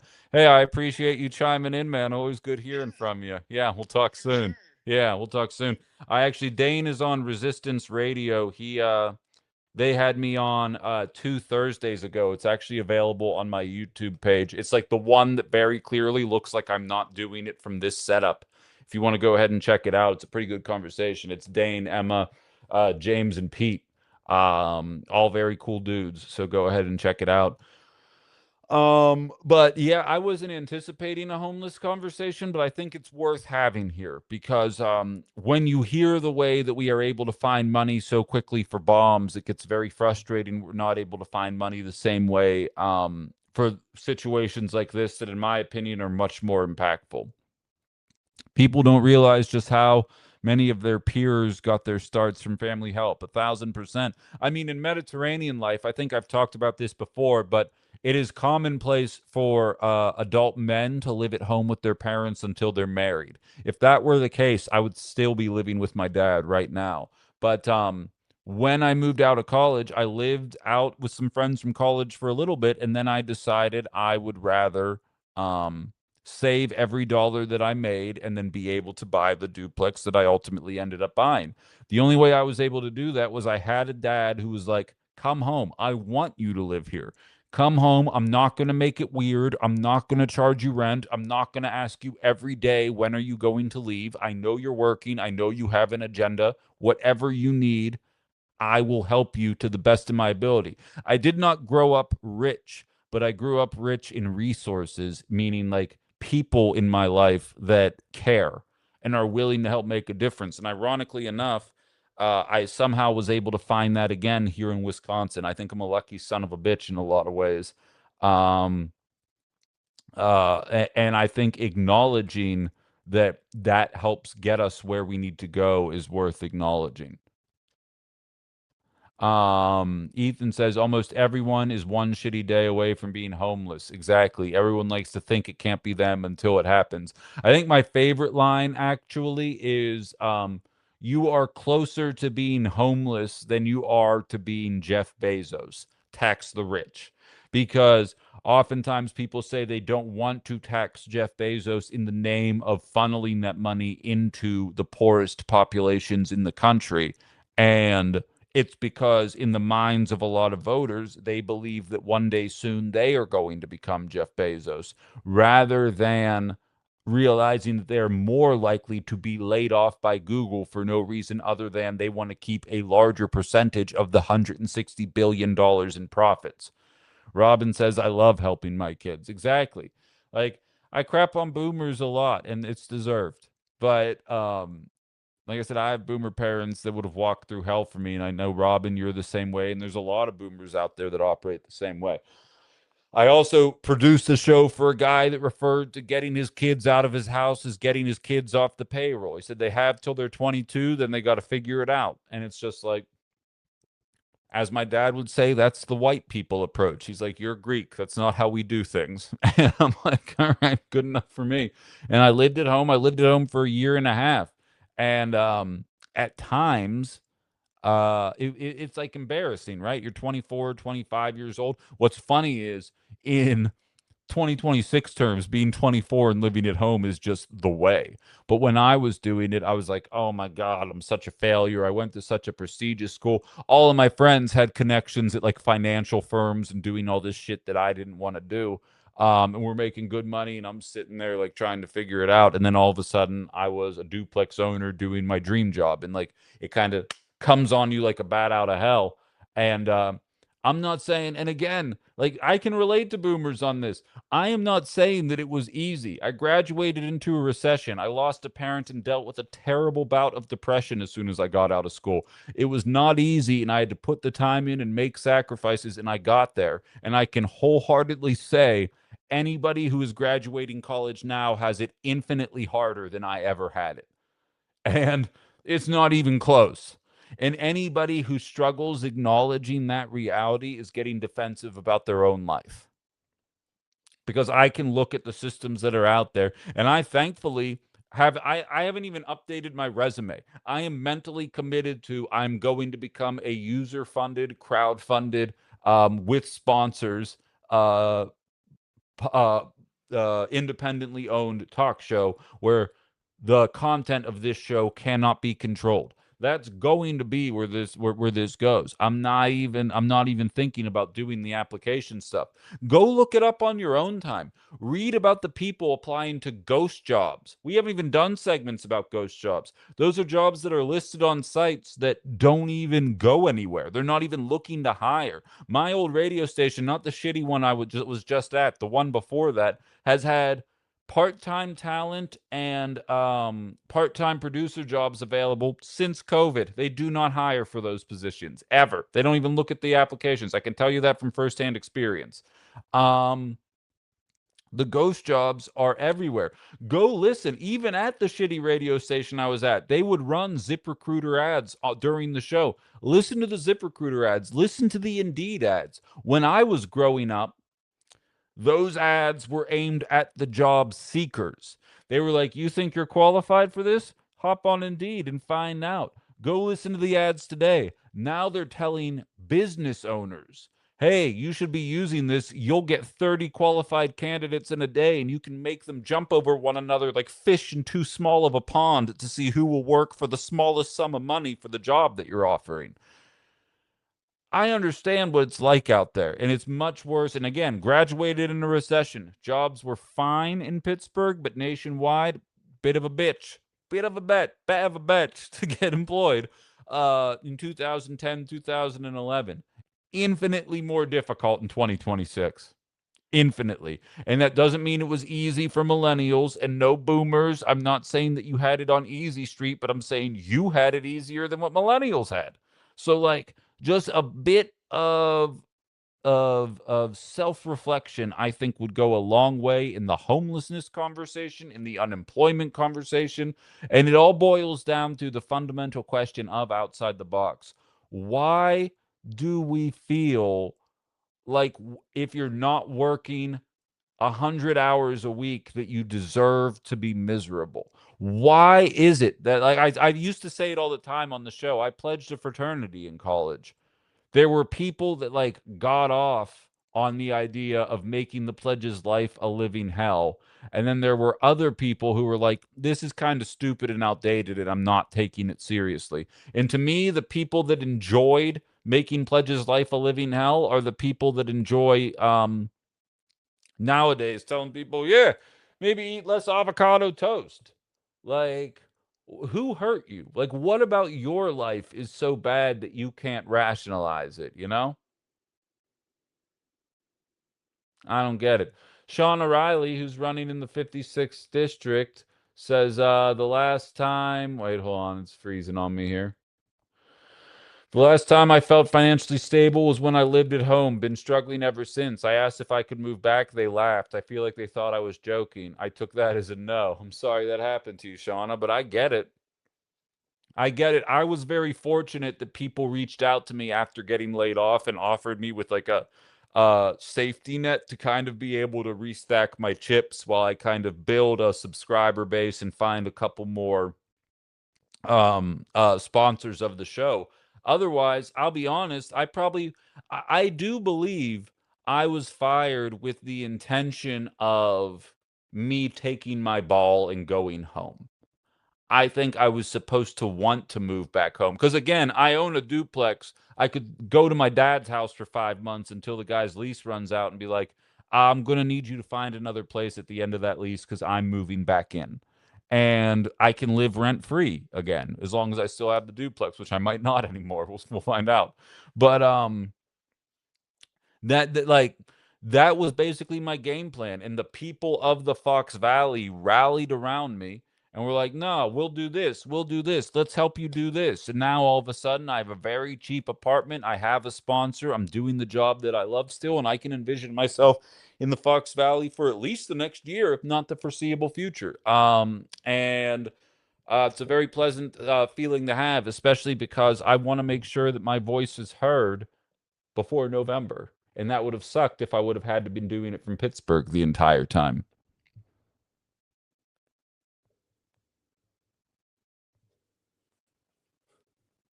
Jake says he's glad I was decided to be petty and stick it to them. Me too, man. As Karl Marx predicted, we will be reduced to nothing but the value of our labor, says Mikey. Absolutely.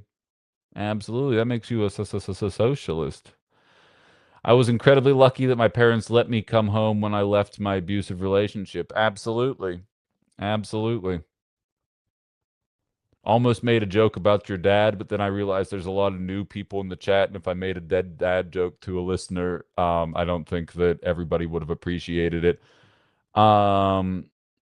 OG Michelle says reading recommendation Evicted by Matthew Desmond, eye-opening and also offers ideas for solutions. Author was in the Fox Valley a couple years ago to speak. Interesting. I appreciate that. Dead dad jokes are always welcome. Good to know. I mean, I knew that, but I'm glad you said that for the benefit of the people at home.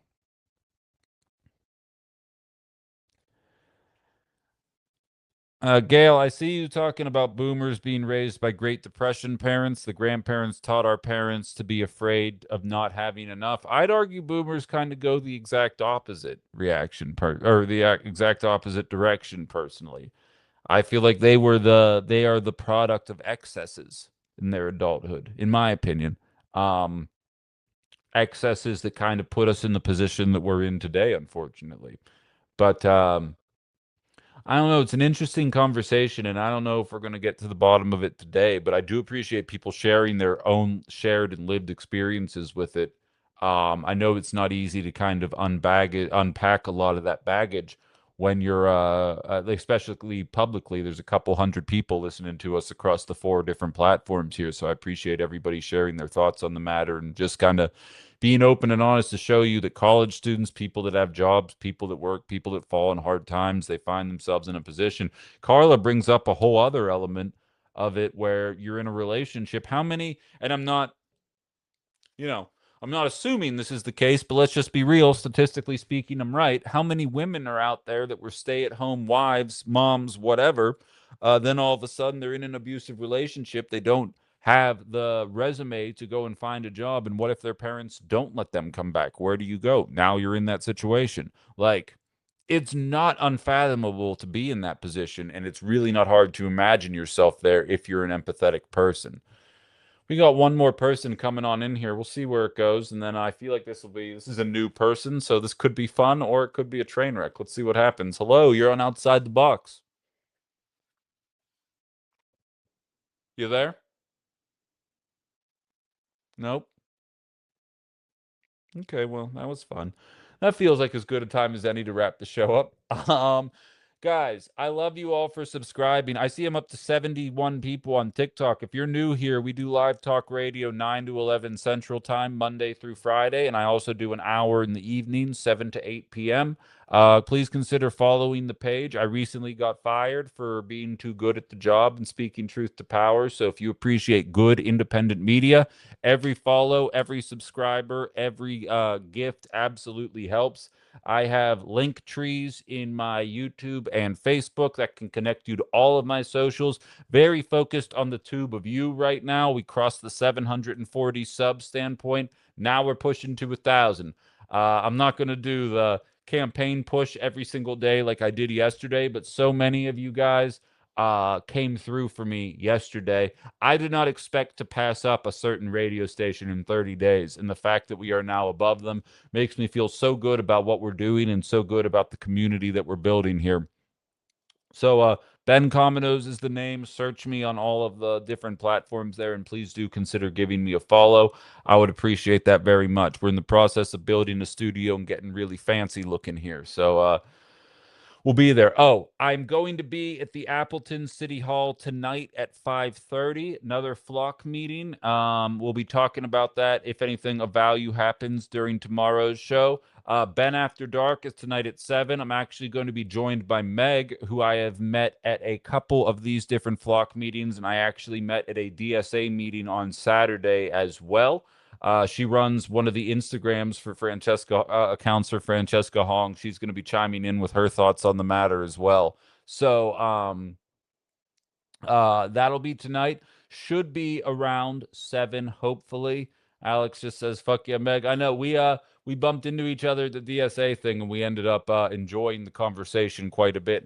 And we were both planning on going to this and grabbing a drink. And I said, "You should just come do Ben After Dark." So it might be Ben After Dark in the wild. It might be Ben After Dark here, 2 people on the couch. There's a chance it might be a little later than 7 p.m. depending on how things go. So we're gonna end up finding. Just stand by with that. I'll try and keep the Discord chat ready to know. But so that's where we're at right now with all of that. Subscribe to my shit. Thank you for being here. I will talk to everybody. Some of you at 7 p.m. Central Time tonight, and the rest of you 9 a.m. Central, Monday through Friday. Thank you for being here. And TikTok.